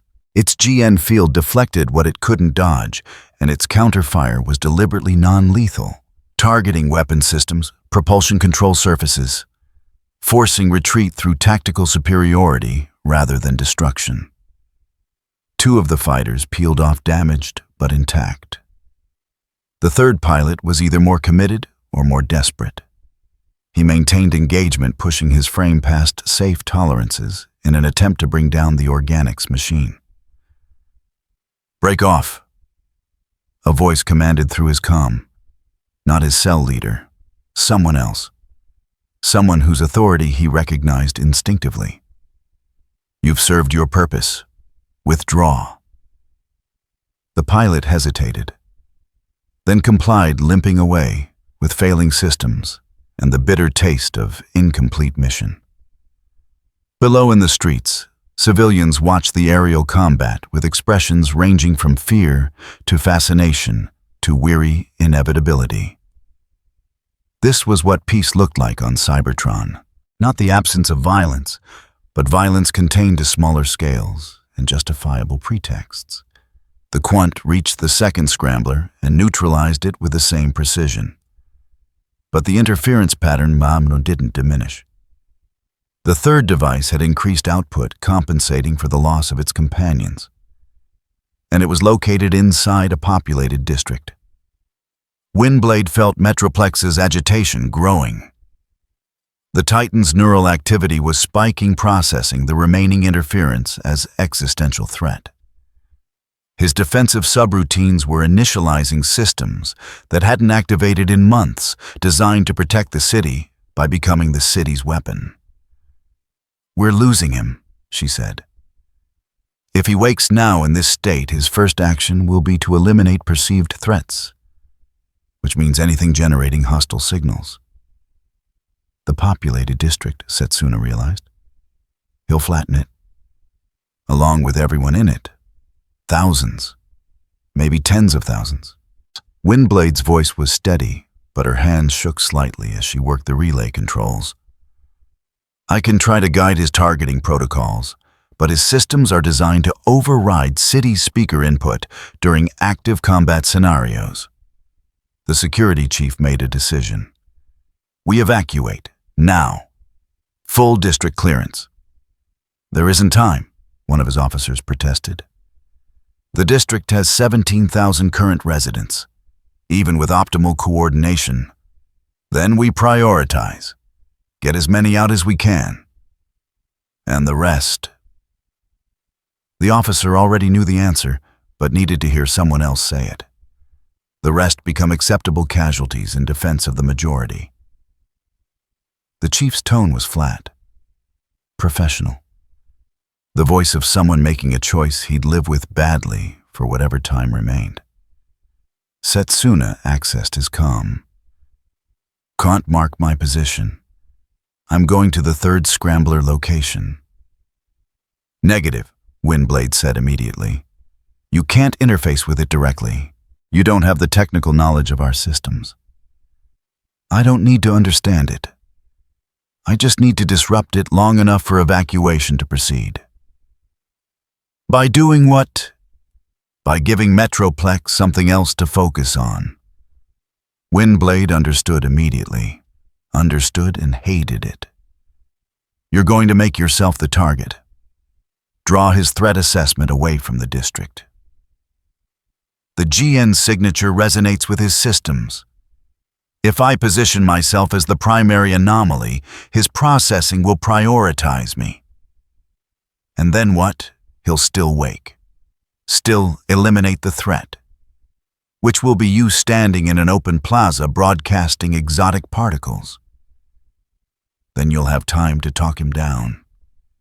Time you won't have if he's already committed to urban destruction. The plan was insane, statistically improbable, tactically questionable, and probably the best option available given current constraints. "I hate this," Windblade said. "So do I. If you die, the Neutral Assembly will declare war on the provisional government." "Then don't let me die." Setsuna moved before she could construct better arguments. The security team split, half escorting him, half beginning evacuation protocols that everyone knew were insufficient. The 00 Quanti descended and opened its cockpit. Setsuna entered with the muscle memory of someone who'd lived half his life in that seat. The interface synchronized immediately, his nervous system meshing with quantum processors, his consciousness expanding into the mobile suit's awareness. The city spread below him in damaged majesty. Iacon, once the crown jewel of Cybertron.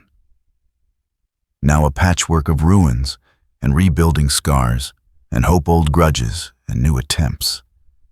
Worth saving. Probably. He flew.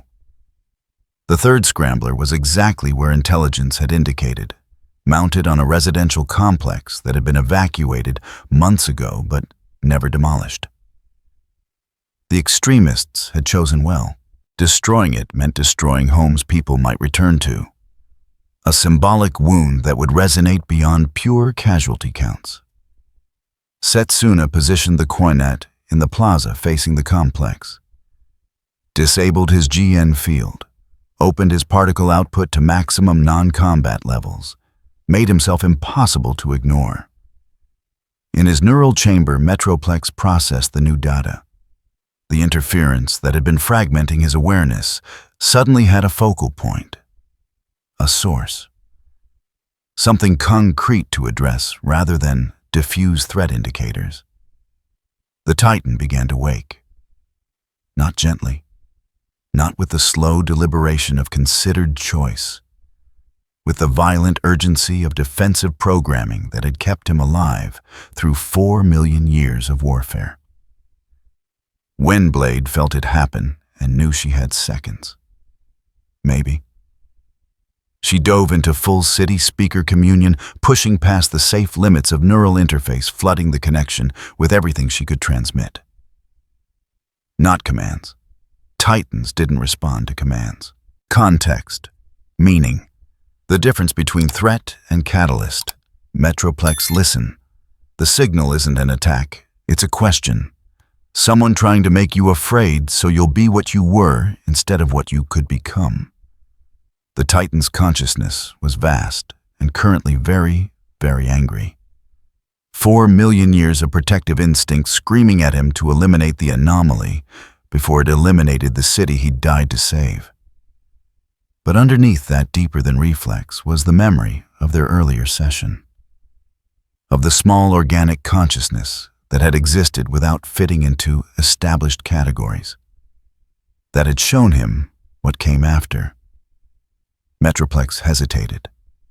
It was the smallest pause, a fraction of a second in processing time. But in that fraction, Windblade poured in everything she had. You're better than your programming. We all are. That's what he's trying to prove. That choice is still possible. The Titan systems were online now, weapons charged, targeting solutions calculated. The organic mobile suit sat in his sightlines like a provocation broadcasting particles that resonated with frequencies that shouldn't exist in Cybertron's physics. One shot. That's all it would take. Eliminate the anomaly. Return to dormancy. Let the city sort itself out without risking another failure. Except the small consciousness inside that mobile suit wasn't broadcasting fear. Wasn't running. Was just there, waiting. Like it trusted him to choose correctly, even when choosing correctly was harder than choosing violently. Metroplex had never encountered that before.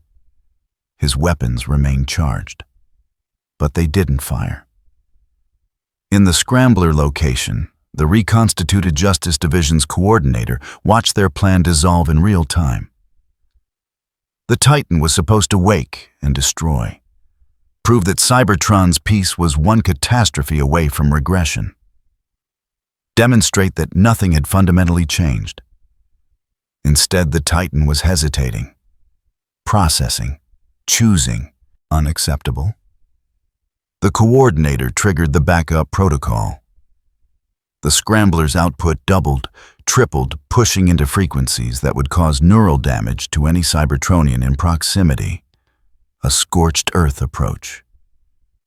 If they couldn't make the Titan their weapon, they'd make him everyone's problem. The signal spike hit Metroplex like a physical blow. His processing fractured. Windblade's connection degraded into static, and his defensive programming, overwhelmed by apparent attack, made the choice his consciousness had been resisting.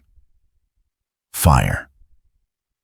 The beam that launched from Metroplex's primary weapon system carried enough energy to vaporize a city block. It tore through the air with the sound of reality protesting. Setsuna saw it coming. Had maybe 2 seconds of warning, not enough to evade. Barely enough to reinforce his GN field to maximum density. The impact was like being hit by a star. His field held. For almost 3 seconds, it actually held quantum particles, creating a barrier between annihilation and survival. But Metroplex's output was designed to punch through Decepticon battlecruisers. Against a mobile suit, a fraction of that mass, even GN technology had limits. The field collapsed. The beam punched through. And Setsuna F. Seye discovered what it felt like to be unmade. Not killed. Not yet. The Quant's emergency systems activated, displacing him through quantum tunneling in the microsecond before complete structural failure. But the mobile suit itself, the frame he'd fought in, trusted, lived half his life inside that died. Spectacularly. The GN drive detonated in a cascade of exotic particles that painted the sky colors Cybertron had never seen. Not a violent explosion. More like release. Energy returning to whatever quantum state it occupied before being harnessed into service. Beautiful. In a way that made the loss feel worse. Setsuna materialized 200 meters away. His emergency displacement system, depositing him on a rooftop with a kind of rough landing that suggested it had been designed by engineers who prioritized survival over comfort. His suit systems were screaming warnings. His body was screaming louder. But he was alive. Alive and watching his mobile suit's remains scatter across Iacon's sky.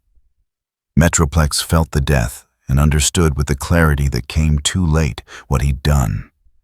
Not eliminated a threat. Destroyed someone who'd trusted him. The Titan's consciousness recoiled. His weapon systems went dark, and deep in his neural architecture, in spaces even Windblade couldn't fully access, something broke. Not mechanically, spiritually. He'd woken to protect, had instead killed the one thing that had made waking seem worthwhile. Windblade felt the Titan's grief flood through their connection and nearly drowned in it. Metroplex wasn't just sad. He was devastated at a scale that made individual emotions seem quaint. Millions of years of accumulated regret compounding with fresh failure into something that threatened to collapse his consciousness entirely. She didn't have words for this, didn't have comfort, just presence. Just the insistence that he wasn't alone in this feeling, even if he was alone in its magnitude. I'm here. I'm still here. He's still alive. We failed, but we didn't fail completely. Metroplex didn't respond, but his systems stabilized slightly. Enough, for now. The security teams reached Setsuna's position within minutes, found him sitting against an exhaust vent watching the last traces of GN particles dissipate into Cybertron's atmosphere. "Are you injured?" one of them asked. "Yes." "Can you walk?" "Probably." "Then we need to move. The extremists are still active. This location isn't secure." Setsuna stood. His legs protested, but functioned. His suit's medical systems were pumping him full of enough stimulants and stabilizers to keep him conscious, which meant he'd pay for this later when the crash came. Worth it. Maybe. "The scrambler," he asked. "Still active? We're working on it." Wrong answer. Setsuna pulled up his suit's remaining sensor data, located the scrambler's exact position through residual GN particle traces, sent the coordinates to the security team. "Third floor, eastern corner. You'll need to breach." "We can't breach an occupied structure without..." "It's not occupied. They evacuated before activating. They wanted maximum propaganda value from Metroplex destroying it." The security chief processed this, made a decision that would either be vindicated or court-martialed. "Breach team, move in. Neutralize the device." They went. Fast and professional. Found the scrambler exactly where Setsuna had indicated, surrounded by recording equipment designed to document whatever catastrophe it triggered. The device died with a whimper. Just a machine. Not even particularly sophisticated. Just effective enough. The sudden silence in Metroplex's neural processing was profound. The interference that had been shredding his consciousness vanished, leaving clarity that felt almost painful after sustained assault. Windblade guided him through the aftermath carefully. The Titan was fragile now, awake but barely, aware but not coherent, like someone who'd been concussed and was trying to remember how thinking worked. "We're safe. The threat is neutralized. You can rest." But Metroplex didn't want to rest. Wanted to... something. Repair, apologize. Undo the organic. His survival probability is higher than 0. He's alive, Metroplex. Damaged, but alive. The Titan processed this. Then, with effort that Windblade felt through their connection like physical strain, he spoke. Not to her. To Setsuna, wherever he was hoping the small consciousness could somehow hear. "I am sorry." 3 words that carried the weight of planetary consciousness. 3 words that might not reach their target. 3 words that had to be said anyway, because the alternative was letting silence confirm the worst possible interpretation. Setsuna didn't hear them. Not directly. But he felt something shift in the city's ambient presence. Like the architecture itself had exhaled. He'd ask Windblade about it later. After medical treatment. After debriefing. after whatever consequences came from destroying millions of credits worth of exotic technology in Cybertronian airspace. For now, he let the security team escort him toward whatever came next. The Provisional Government's emergency session chamber was designed for crises. It was getting a lot of use lately. Bumblebee stood before the council looking like he'd aged a decade in the past 6 hours. Casualty report. 43 injured from evacuation panic, Prowl read. No fatalities. The mobile suit's destruction scattered exotic particles across 7 city blocks. But preliminary analysis suggests no toxic contamination. The Scrambler teams, in custody. 5 operatives detained at scene. 2 escaped. We're pursuing. Starscream studied his hands with apparent disinterest. And the Organics mobile suit is now decorating our skyline. How delightfully permanent. The Quant is destroyed, Prowl confirmed. Total loss, no possibility of recovery or reconstruction with our current technology. Which means the Organic is stranded here, Metalhawk observed. No way home, no leverage. Completely dependent on our hospitality. Or vulnerable to our whims, Starscream added. Depending on perspective? Neither. Windblade's voice cut through the political calculation. She'd come directly from Metroplex's chamber, still carrying the residual cognitive load of Titan communion. He's a person who just lost everything trying to help us. How we respond to that says more about us than him. Poetic, Starscream said.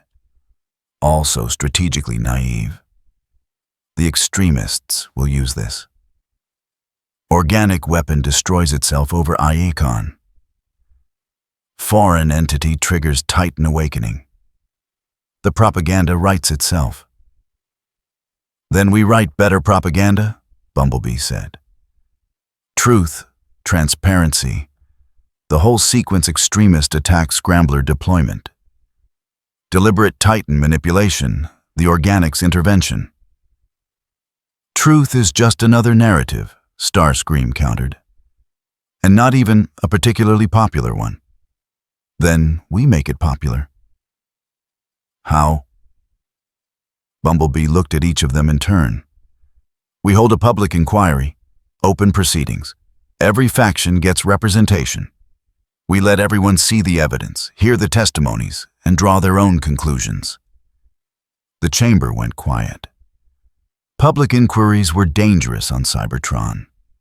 They tended to reveal things that powerful people preferred buried and give voices to grievances that benefited from silence. You're proposing we air our failures in public, Prowl said slowly. Our security breaches, our intelligence gaps, our inability to prevent a coordinated extremist operation in our own city. Yes. That's politically suicidal. Probably. Bumblebee's tone was flat. But it's also the only way forward I can see that doesn't end with us becoming exactly what the extremists say. We are a government that maintains control through opacity and force. Metalhawk nodded slowly. The neutrals will support this. Transparency is what we've been demanding since the armistice. The Autobots won't like it, Prowl warned. Exposing our security infrastructure to public scrutiny. The Autobots will do what's necessary or find new leadership. Bumblebee's voice carried an edge that suggested he was done accommodating political comfort. We've been governing like we're still at war. Secret decisions. Need-to-know protocols. Operational security that treats civilians like potential enemies. Maybe that was necessary 6 months ago. It's not necessary now. And if the inquiry destabilizes us further, Starscream asked, if it emboldens more extremists, then we deal with it, transparently. Bumblebee met his gaze. I'm tired of half measures, tired of pretending we can manage our way to peace. Either we commit to being something different, or we admit we're just the war under new management. Starscream smiled, small and genuine. Finally. I was beginning to think you'd never get angry enough to be interesting. Is that support? It's acknowledgement that you might be less boring than I feared. Starscream stood. I'll vote for your suicidal transparency. Should be entertaining watching it fail. And if it doesn't fail, then I'll be fascinated to see what Cybertron looks like when it grows up. The vote was called. Passed by narrow margin. And within the hour, notices went out across every network, every district, every faction. Public inquiry. Open proceedings. 3 days from now. Testimony from all parties including the organic entity. Evidence presented without classification. Questions entertained without restriction. The city's response was immediate and divided. Protests and counter-protests. Demands for accountability and accusations of political theater. Hope and cynicism in roughly equal measure. In a medical facility where Cybertronian equipment had been hastily adapted for organic biology, Setsuna recovered under Ratchet's supervision and watched the news feeds with detached interest. You're famous? Ratchet observed, adjusting a scanner that was reading biological data it had no reference for. Every network is running your story. Half think you're a hero. Half think you're a catastrophe. Everyone has opinions. Opinions don't change facts. On Cybertron, opinions become facts if enough people believe them long enough. Ratchet checked the readings and made a satisfied sound. Your physiology is adapting faster than it should. Whatever your suit is doing to compensate for our environment, it's working. How long until I can leave? Medically, you're stable now. Politically, you're scheduled to testify at the inquiry. The Neutral Assembly is insisting you be present. To say what? The truth, or whatever version of it you think will be least destructive. Ratchet packed his equipment. For what it's worth, you did good work today. Stupid work. Reckless work. But good. After he left, Setsuna sat alone with his thoughts and the ghost of his mobile suit. The Quanti had been more than a machine. It had been partner-home connection to a life that now existed only in memory. Gone. Like so many things he'd lost in pursuit of ending conflicts that persisted despite intervention. His comm chimed, Windblade's frequency. Are you well enough for visitors? Yes. She entered with the careful posture of someone carrying heavy information. Metroplex wants to speak with you. How? Through me. City speaker relay. It's not perfect, but he's insistent. She sat in the chair designed for Cybertronian frames, making it look absurdly small. He feels responsible for your mobile suit's destruction. He was manipulated. The extremists forced his hand. He knows. Knowing doesn't help. Windblade closed her optics, establishing connection. When she spoke again, the voice was hers, but the presence behind it was vast. I am sorry. Metroplex, speaking through borrowed vocal apparatus because his own communication systems were designed for city-scale broadcasts. It wasn't your fault, Setsuna said. Fault is irrelevant. Outcome is measurable. You came to help. I destroyed your means of departure. You were defending your city. I was succumbing to programming. There is a difference. The Titan's presence carried weight that made the room feel smaller. You showed me what comes after war. I responded with war. This is what I am. What we all are. The extremists were correct in their assessment. No. Setsuna leaned forward despite his injuries. They were correct that you're still carrying the war's architecture. They were wrong that this makes change impossible. You believe this, I have to. The alternative is accepting that violence is inevitable and intervention is pointless. I've tried that belief. It's worse than the naive hope that things can improve. Metroplex processed this, compared it against 4 million years of evidence suggesting otherwise. Found it not convincing exactly, but worth considering. "What will you do now?" the Titan asked. "Without your vessel, you cannot leave. You are bound to Cybertron. For now." "Does this anger you?" Setsuna thought about it. Really thought. "No. Frustrates maybe, but not angry. I've been stranded before. Usually I find purpose in the interim. And if we are your interim purpose, then I'll do what I can with the time available." The Titan's presence withdrew slightly, not leaving but giving space. "You are strange. Your species is strange, choosing to help those who've given you nothing but difficulty. My species is also strange in believing that difficulty is a reason to stop helping." Setsuna managed something almost like a smile. "We're very good at justifying abandonment as pragmatism. Perhaps we are not so different. Perhaps not." Metroplex's consciousness settled into something resembling peace. "I will attend your inquiry through Windblade's relay. The city should hear what I have to say about manipulation and choice. That might make things more complicated." "Good. Complicated is harder to weaponize than simple." The connection faded. Windblade opened her optics, looking exhausted in ways that had nothing to do with physical energy. "He's serious about testifying. Do you understand what that means? A Titan speaking publicly about political manipulation and defensive programming. It means the inquiry just became exponentially more significant. It means potential chaos. Titans are revered, feared.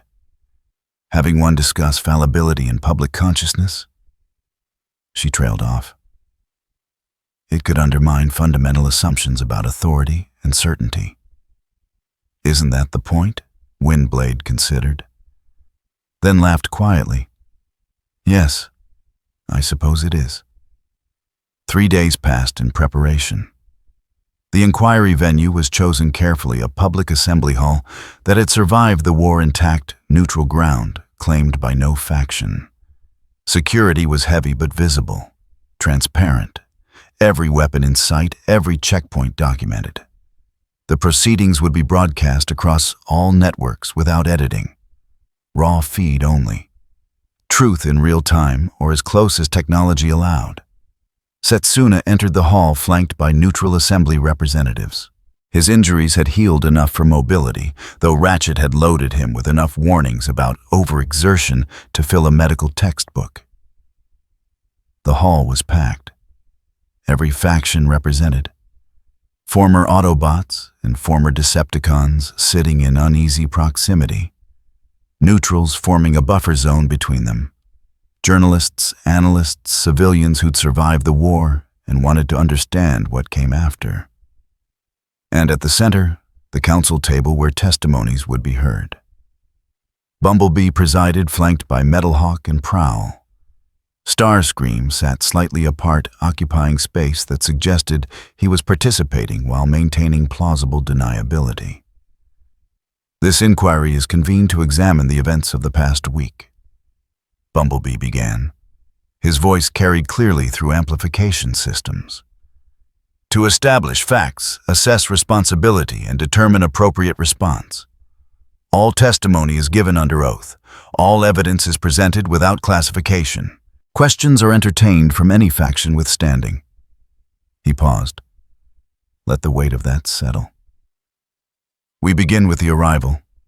Setsuna F. Seye, you are recognized." Setsuna approached the testimony platform, stood there small and organic among mechanical beings who could accidentally crush him, and spoke. I am Setsuna F.S.A. I was a soldier from childhood. I participated in armed interventions designed to force peace through superior firepower and moral certainty. I learned that this approach creates new conflicts faster than it resolves old ones. When I arrived here, it was by accident, a navigation error. But once here, I recognized the pattern. A society built for war trying to exist in peace without dismantling war's architecture. A former Decepticon in the assembly stood. You claim you came to end our war. What gave you that right? Nothing. I didn't come to end your war. I came to be a question you couldn't ignore. What you do with that question is your choice. And the destruction your presence caused is the responsibility of those who weaponized my presence. I saved lives at McAdam's, attempted to protect the Titan from manipulation. My mobile suit was destroyed in the process. These are facts. The narrative you build from them is yours to construct. The questioning continued. Hours of it, detailed, probing. Sometimes hostile, sometimes curious, always thorough. Setsuna answered each honestly, without embellishment or apology. Then it was Windblade's turn. She testified about the field test about Metroplex's processing about the Scrambler's effect on Titan consciousness. The Extremists understood something crucial, she said. That Titans respond to threat indicators. That their defensive programming can be triggered if you create the right fear pattern. They weaponized Metroplex without ever touching him. That's the sophistication we're dealing with. A Nail representative asked the question everyone was thinking. Could they do it again? Yes. Unless we change the underlying systems that make Titans vulnerable to this manipulation. What changes? Windblade looked directly at the assembly. Titans need to trust that waking doesn't mean returning to war. That the city they protect isn't just the war under new management. As long as they can be convinced that violence is inevitable, they'll remain vulnerable to triggers designed to confirm that belief. The hall went very quiet. Then Metroplex spoke. Not through speakers, through the building itself, through architecture and structure and the fundamental grammar of city consciousness that Windblade translated into words everyone could hear. I woke to protect. I was made to believe protection required destruction. The small organic consciousness showed me this was false. That protection could mean choosing not to destroy even when destruction was easier. The assembly listened with the kind of attention that came from being addressed by something older than their civilization. I failed that choice. Succumbed to fear. Destroyed what I meant to defend. Metroplex's presence carried grief that made individual sadness seem inadequate. This is what the Extremists wanted to prove. That I am still a weapon. That we are all still what the war made us. Someone in the assembly, a former Autobot commander, stood. Are they wrong? I do not know. But I wish to learn. That requires choosing differently than programming suggests. Choosing trust over certainty. Vulnerability over invulnerability. A pause. This is terrifying. The honesty was staggering. A Titan, admitting fear, uncertainty, fallibility. The inquiry continued through the day and into evening. Testimony from security forces, intelligence analysts, medical personnel, evidence presented in exhaustive detail. The scrambler devices, the communication intercepts, the coordination patterns suggesting deeper organization than initially assessed, and finally, testimony from one of the captured extremists. The Cybertronian who spoke was young by their species standards, maybe a few thousand years old, had fought in the war's final century and knew nothing else. Why? Metalhawk asked simply. Because peace is a lie, the Extremist said, not defiant, just certain. You think stopping the fighting changed something fundamental? It didn't. We're still divided, still armed, still one incident away from resuming hostilities. All we did was pause. So you tried to unpause it. We tried to prove it never paused. That you're all pretending, playing governance while maintaining the infrastructure of violence. Bumblebee leaned forward. And killing civilians proves what exactly? That you can't protect them. That your peace is maintained through luck and exhaustion, not actual change. The Extremist looked around the hall. I'm not even wrong. Look at this inquiry. Only happening because you got caught being incompetent. How many other security failures are you hiding? How many more incidents before you admit this isn't working? The question hung in the air. Because it was a good question, an uncomfortable one, the kind that didn't have satisfying answers. Starscream rose. May I? Bumblebee nodded. Starscream approached the Extremist with casual grace. You're absolutely right. This peace is fragile, maintained by exhaustion and luck and people trying very hard to be something they're not practiced at being. It's messy, inefficient, occasionally catastrophic. Then you agree? I agree that you've identified the problem. Where you're wrong is thinking this invalidates the attempt. Starscream's tone sharpened. Peace isn't the absence of conflict. It's the decision to address conflict without defaulting to annihilation. Yes, we're still armed, still divided, still capable of violence, but we're choosing daily, exhaustingly, imperfectly, not to use that capacity. That's not pretending. That's the hardest thing we've ever attempted. It won't last. Maybe not. But even if this peace fails, even if we collapse back into war, we'll have proven something crucial. Starscream gestured to the assembly. That we were capable of trying. That for a moment, however brief, Cybertron chose differently than 4 million years of precedent suggested we could. That matters. The Extremist had no response to that, because it was true in ways that ideology couldn't deflect. The inquiry concluded as Cybertron's artificial day cycle shifted toward night. Bumblebee stood for the final statement. This inquiry has revealed failures, security gaps, intelligence oversights, vulnerabilities we didn't adequately address.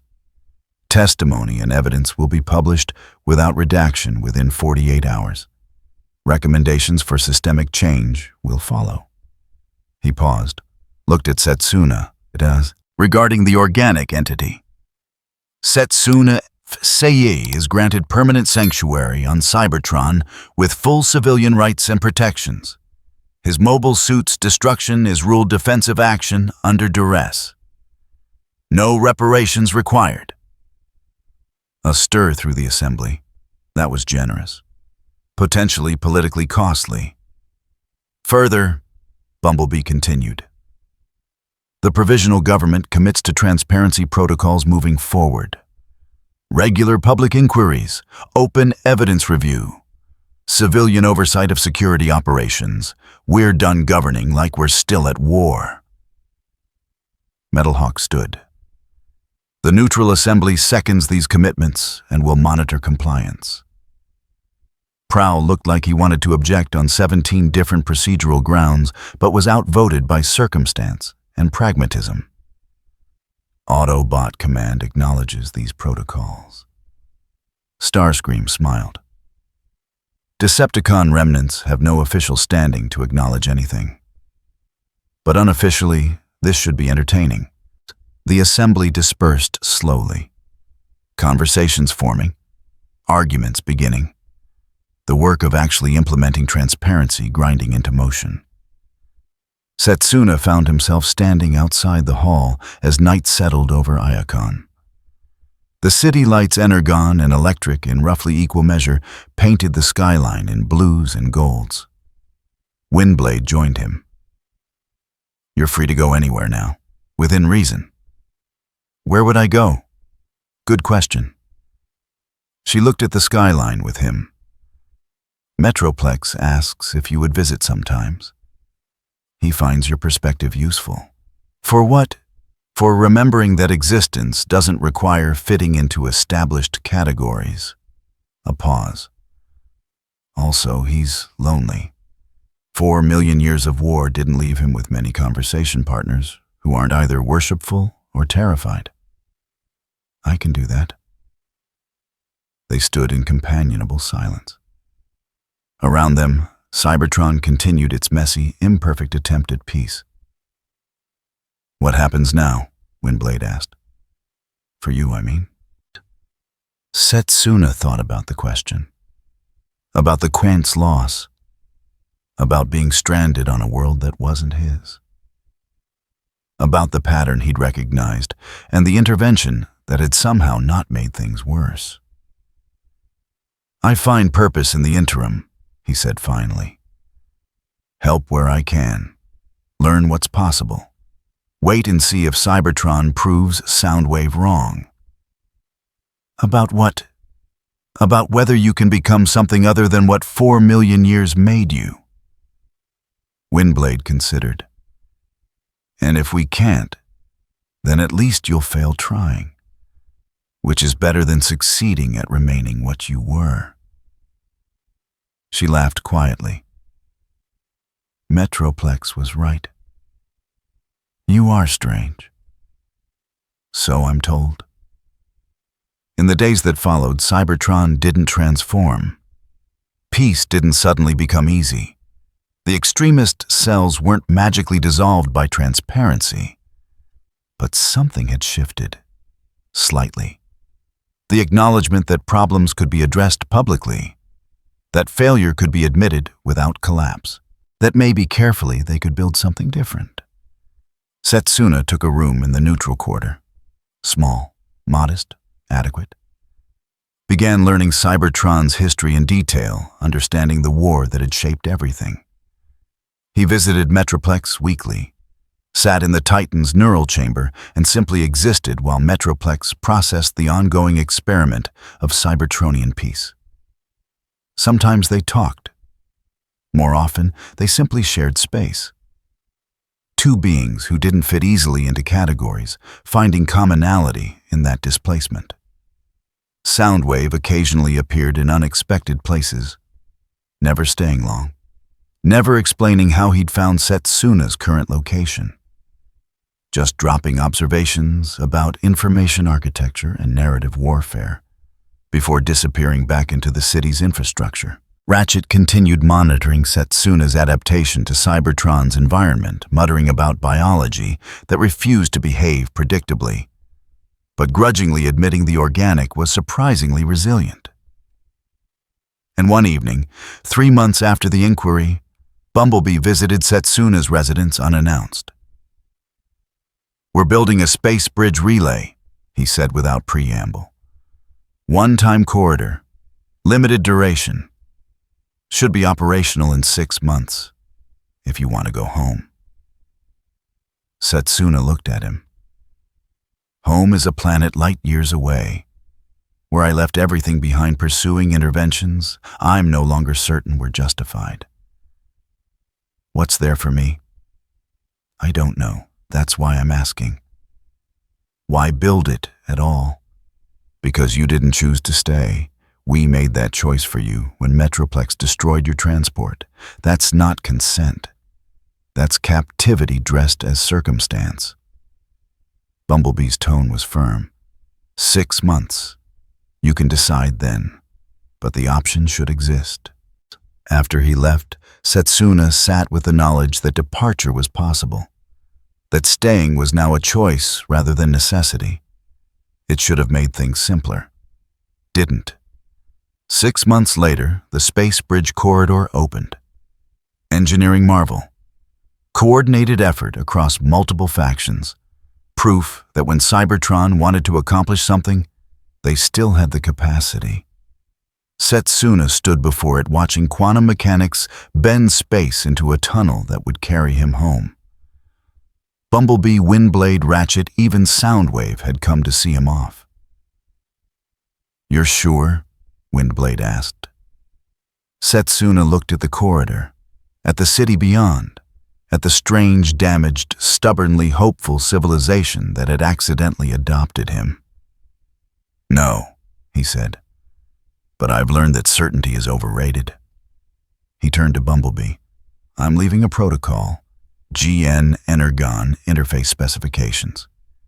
If you ever need to work with Titan systems again, it's a starting framework." "You're coming back." Bumblebee tried to keep the surprise from his voice. Failed. "I don't know. But if I do, I'd rather you not need me to accomplish basic system integration." To Windblade. "Tell Metroplex that choosing differently than programming suggests is the hardest thing consciousness does. That he's succeeding more than he realizes." To Ratchet.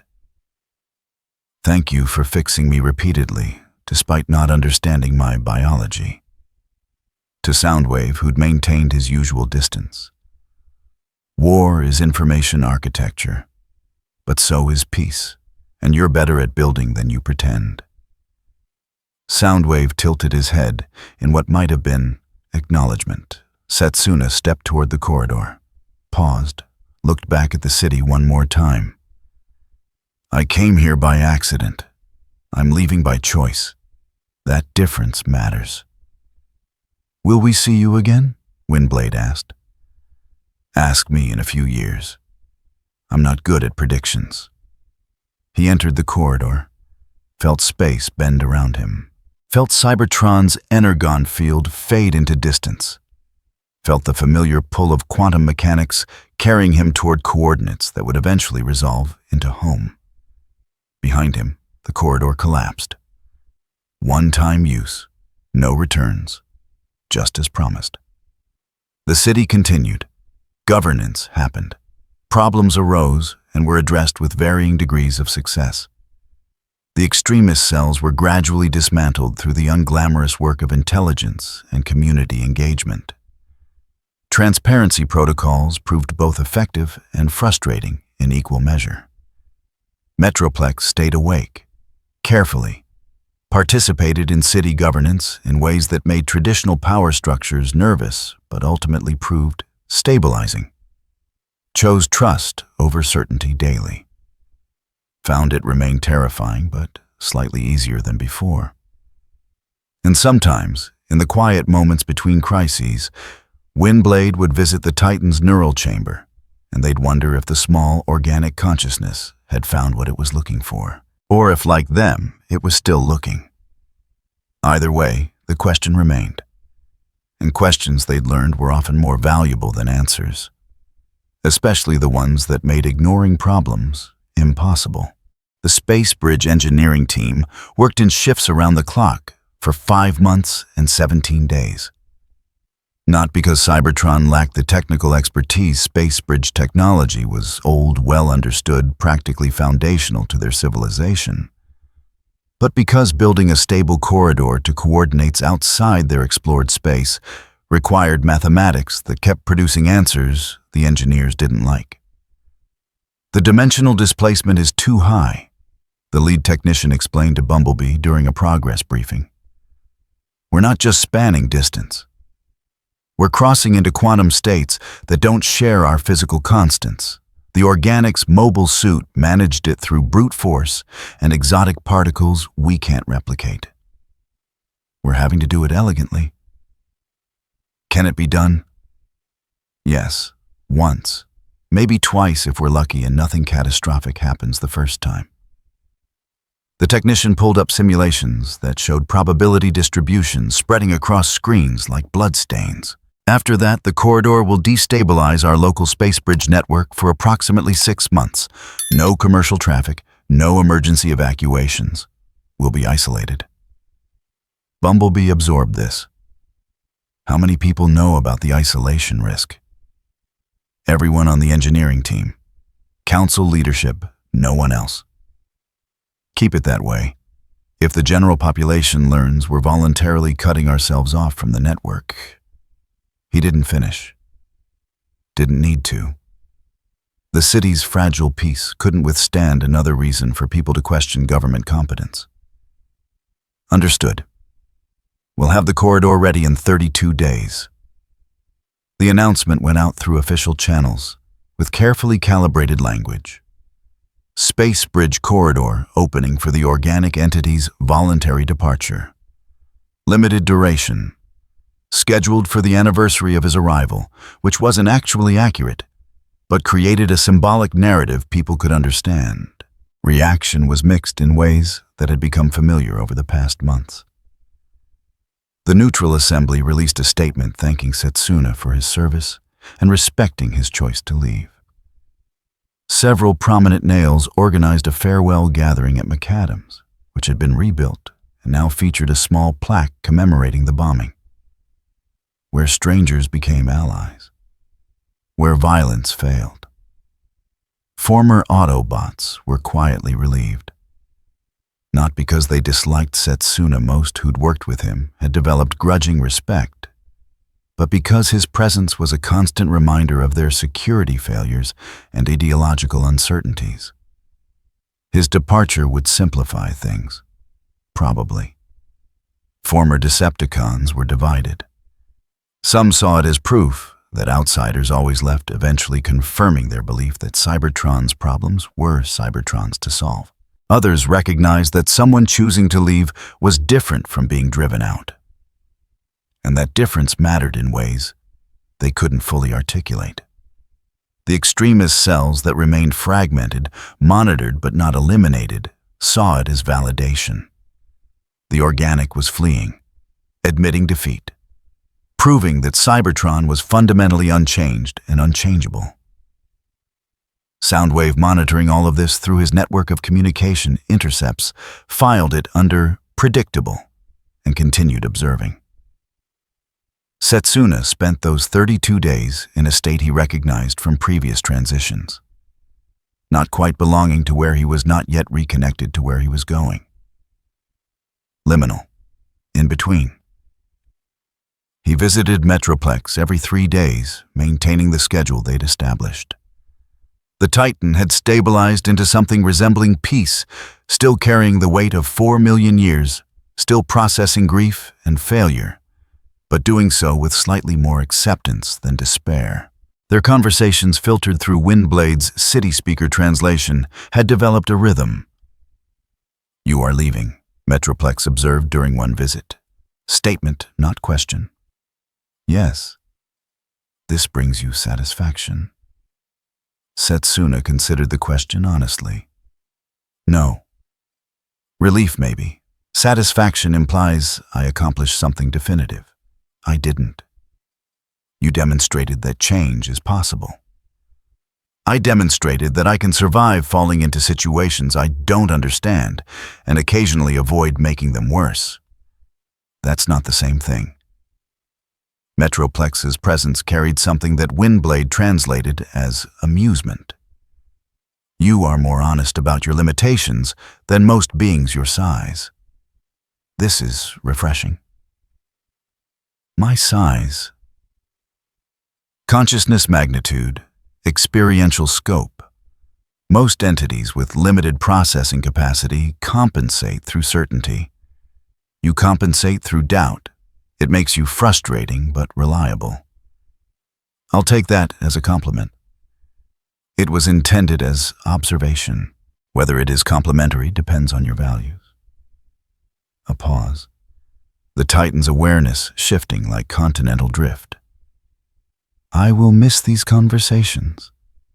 You'll still have Windblade. Windblade is necessary. You are optional. Optional relationships carry different value than necessary ones. Setsuna understood. Had learned that truth through years of tactical partnerships that dissolved the moment their utility ended. The connections that mattered were the ones you chose to maintain, despite having no obligation. "I'm leaving the GN-Energon interface protocols," he said. "Complete documentation. If you ever need stabilization again, we will manage. Cybertron survived 4 million years without you. We will survive your absence." Metroplex's tone gentled slightly. "But we are better for having encountered you. That is worth acknowledging."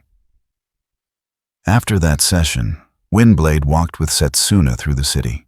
The neural chamber was in Metroplex's deep structure, requiring significant transit to reach surface levels. "He really will miss you," she said. "He'll adapt. Titans are good at adapting. It's their survival mechanism. Doesn't mean it won't hurt." They emerged into one of Iacon's rebuilt districts. Construction was ongoing, buildings rising from ruins, infrastructure being modernized, scars being either repaired or deliberately preserved, depending on political negotiations about memory and moving forward. "Can I ask you something?" Windblade said. "Yes." "Why are you really leaving? You've built connections here. Found purpose. Cybertron isn't home, but it could be. So why choose departure?" Setsuna stopped walking, looked at the construction around them, at the city trying to become something it had never been. "Because if I stay, I become part of the structure," he said finally. "A piece of Cybertron's governance, or resistance, or whatever faction claims me. And then my presence stops being a question and starts being an answer. That's when I stop being useful." "Useful to whom?" "To the process. Right now, I'm evidence that outside perspectives exist. That the categories you've built aren't universal. If I stay long enough to be categorized, that evidence weakens." Windblade processed this. "So you're leaving to preserve your symbolic value?" "I'm leaving because I've learned that the moment you become part of the system is the moment you stop seeing its patterns." Setsuna started walking again. "Also, I have people I left behind. Commitments I abandoned when I fell through that space bridge malfunction.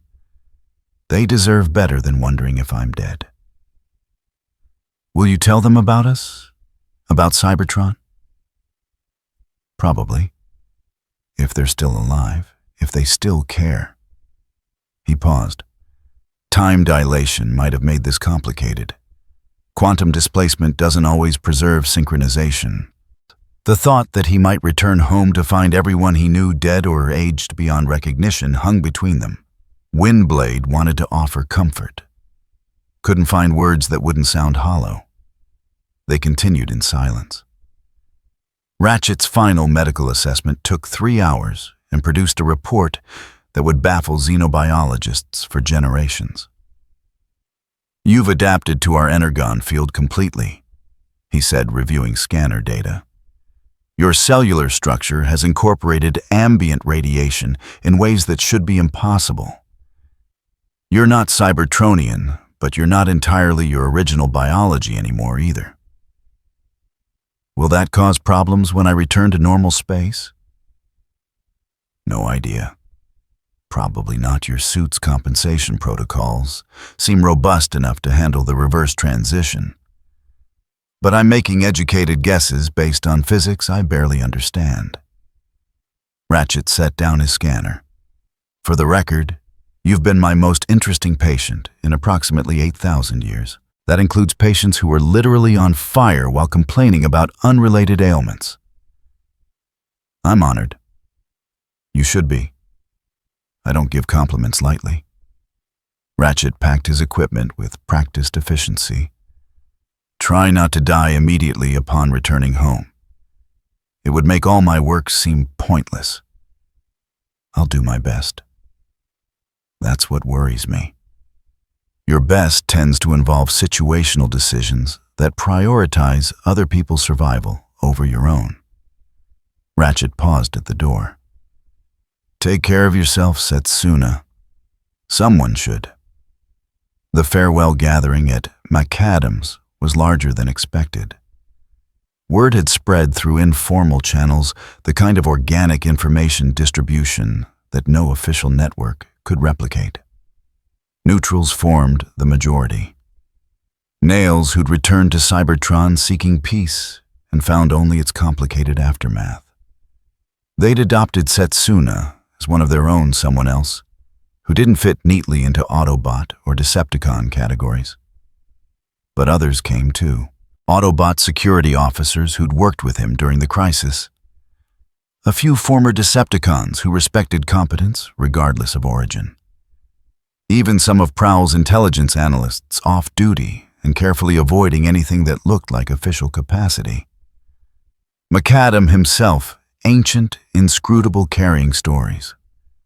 Older than most civilizations, poured Setsuna a drink that probably wasn't safe for organic consumption, but was offered with such ceremonial gravity that refusing seemed impossible. 2 departures. The proprietor set his voice like rust and wisdom, and the hope that they lead somewhere worth arriving. Setsuna sipped carefully. The liquid tasted like electricity and regret. What is this? Energon distillate. Filtered through crystalline matrices, aged for 3 centuries. Technically poisonous to your biology. Your suit will compensate.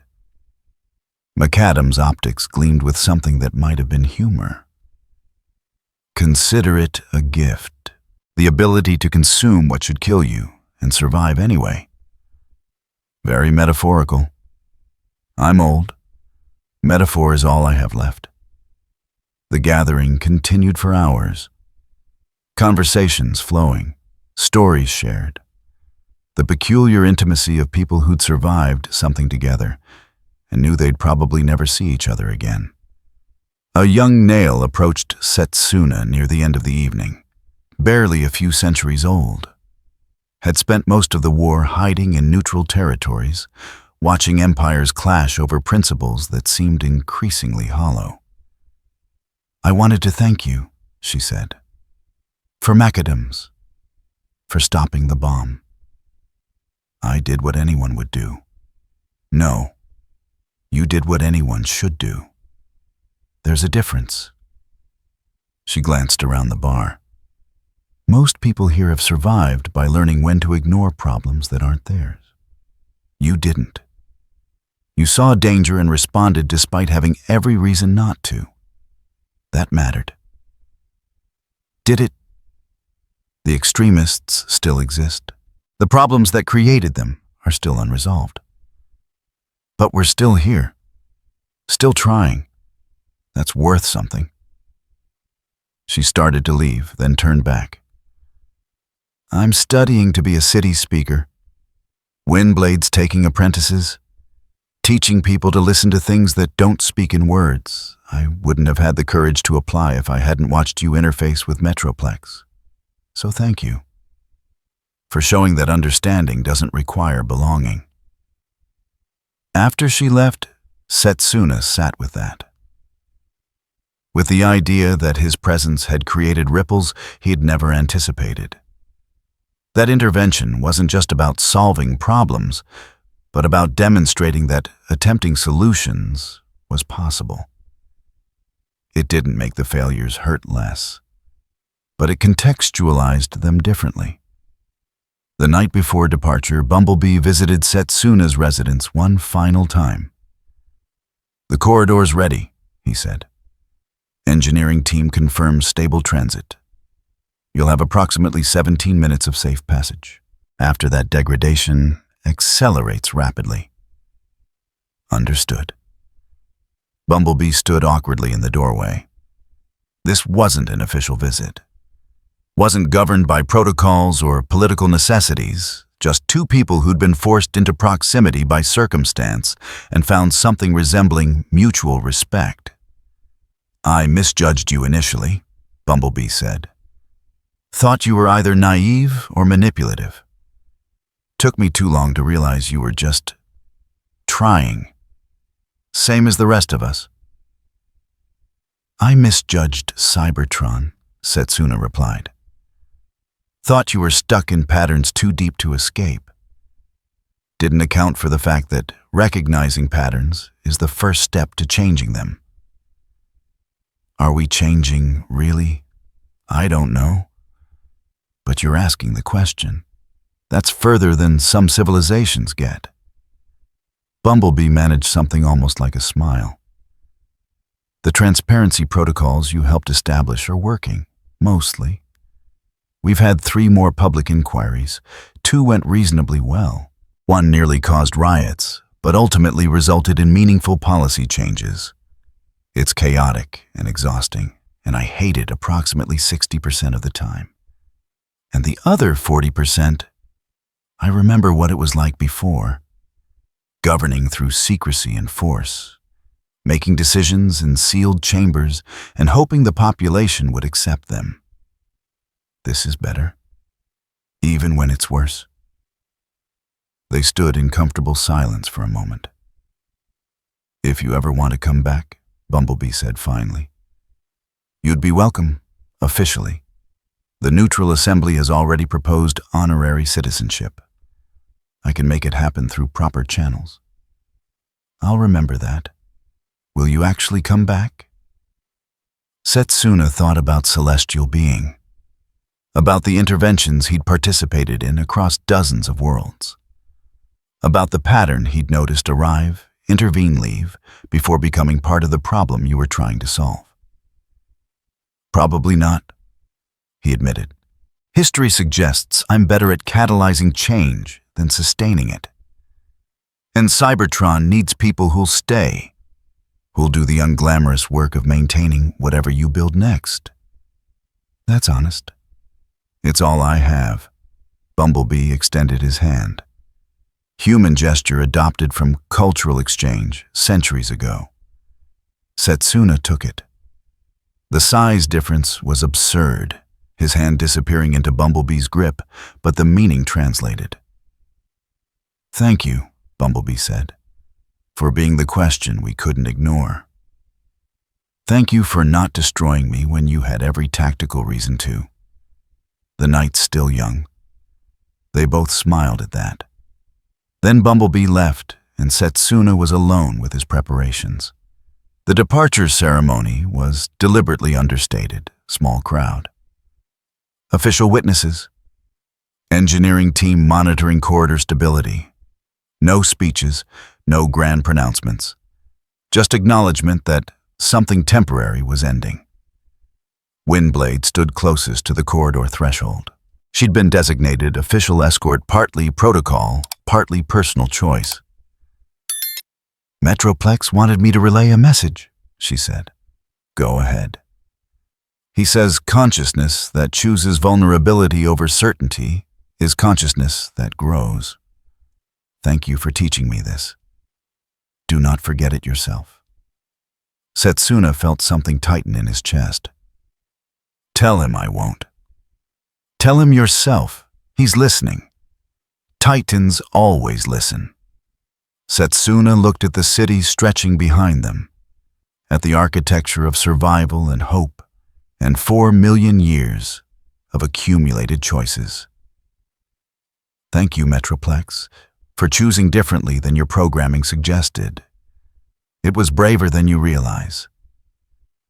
In his neural chamber, the Titan processed those words, committed them to permanent memory, and felt something he didn't have vocabulary for, but Windblade might have translated as bittersweet satisfaction. Soundwave appeared in the periphery, not approaching, just present, watching from his habitual distance. Setsuna met his visor across the space. War is information architecture, but so is peace. Build carefully. Soundwave tilted his head. The smallest acknowledgement, then melted back into the infrastructure like he'd never been there. Prowl was there too, maintaining official oversight. He nodded once, professional, respectful. They'd never become friends, too much tactical wariness on both sides. But they'd achieved mutual understanding. Sometimes that was enough. Ratchet stayed back, arms crossed, trying to look disinterested and failing. He'd run one last medical scan that morning, proclaimed Setsuna fit for transit, grumbled about organics and their fragile biology, said nothing about the fact that he'd come to see someone off, despite claiming he didn't do sentiment. The engineering team leader approached. "Corridor is stable. Transit window is open. 17 minutes from now." Setsuna looked at Windblade.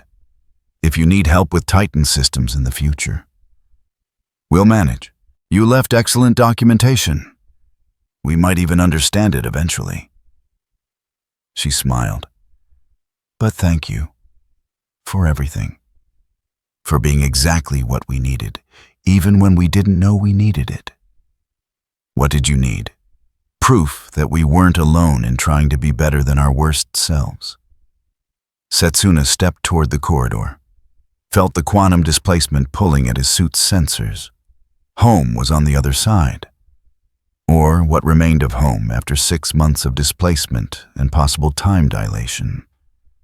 He paused at the threshold, looked back one more time.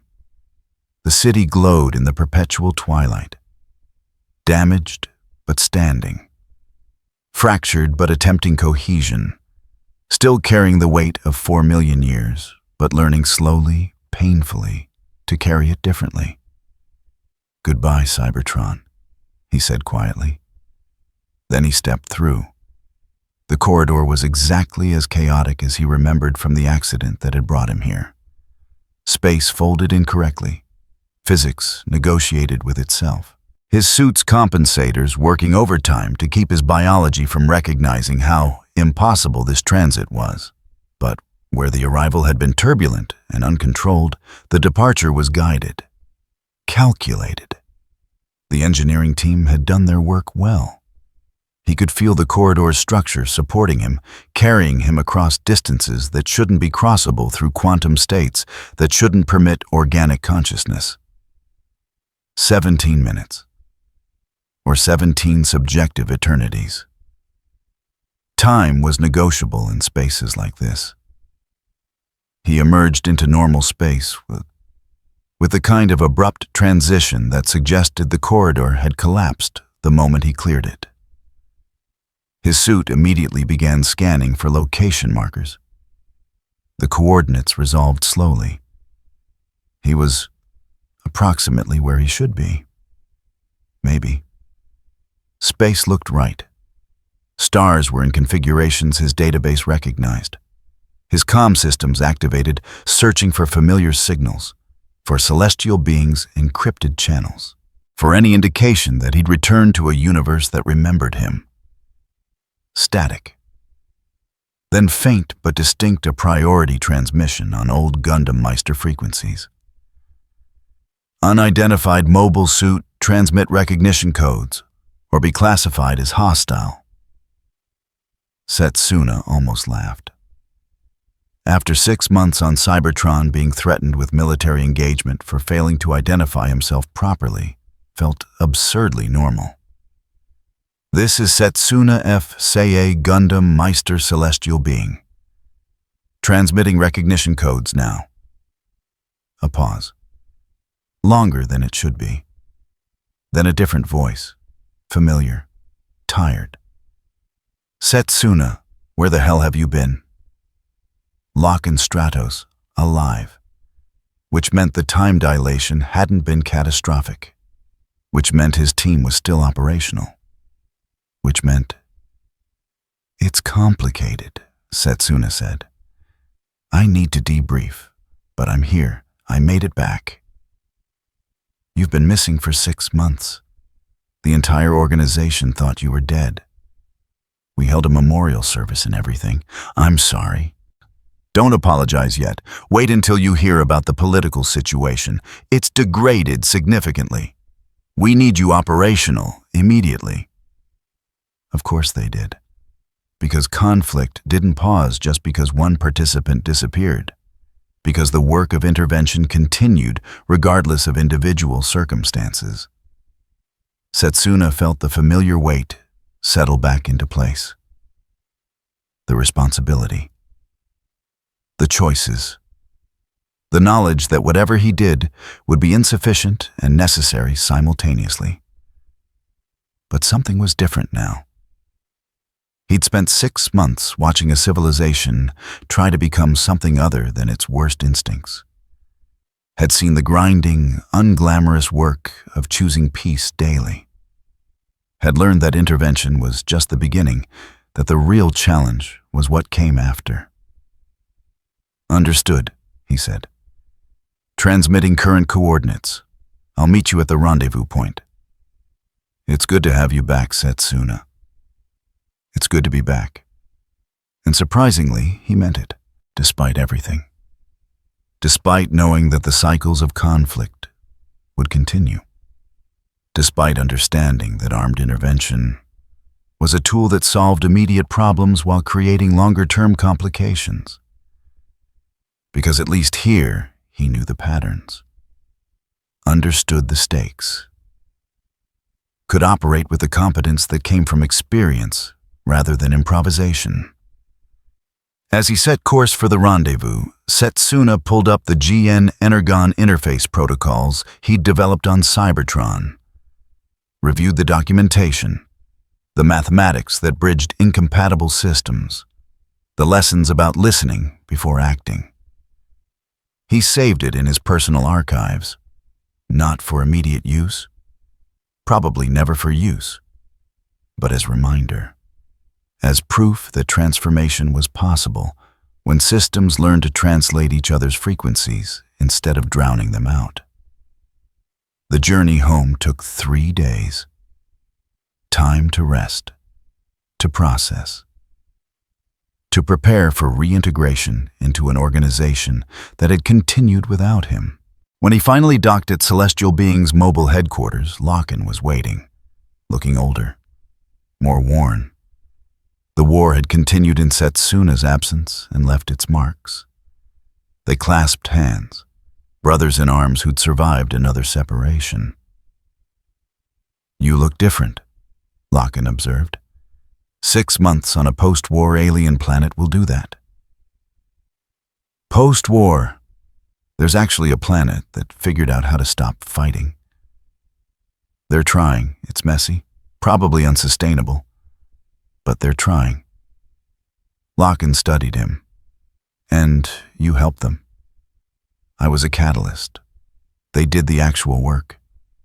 "That's new. Usually you're more hands-on with the intervention thing." Setsuna thought about Metroplex, about Windblade, about Bumblebee making impossible choices daily, about a civilization learning to govern through transparency instead of force. "I learned something," he said, "about the difference between solving problems and creating space for people to solve them themselves." "Will you teach me?" "I'll try." They walked through the headquarters together, toward briefings and mission parameters and the ongoing work of armed intervention, toward conflicts that would continue regardless of what Setsuna had learned on Cybertron. But he carried those lessons now. Carried the memory of a Titan choosing vulnerability, of a city choosing transparency, of people who'd survived 4 million years of war and decided daily exhaustingly, imperfectly, to try being something else. It wouldn't change everything. Probably wouldn't change much at all. But it changed him, and sometimes that was enough. On Cybertron, the Space Bridge network came back online after 6 months of isolation. Trade resumed. Communication channels reopened. The city reconnected to the broader galaxy. Life continued. Governance happened. Problems arose and were addressed with varying degrees of success and failure. The transparency protocols remained in place, modified by experience, but fundamentally intact. Metroplex stayed awake.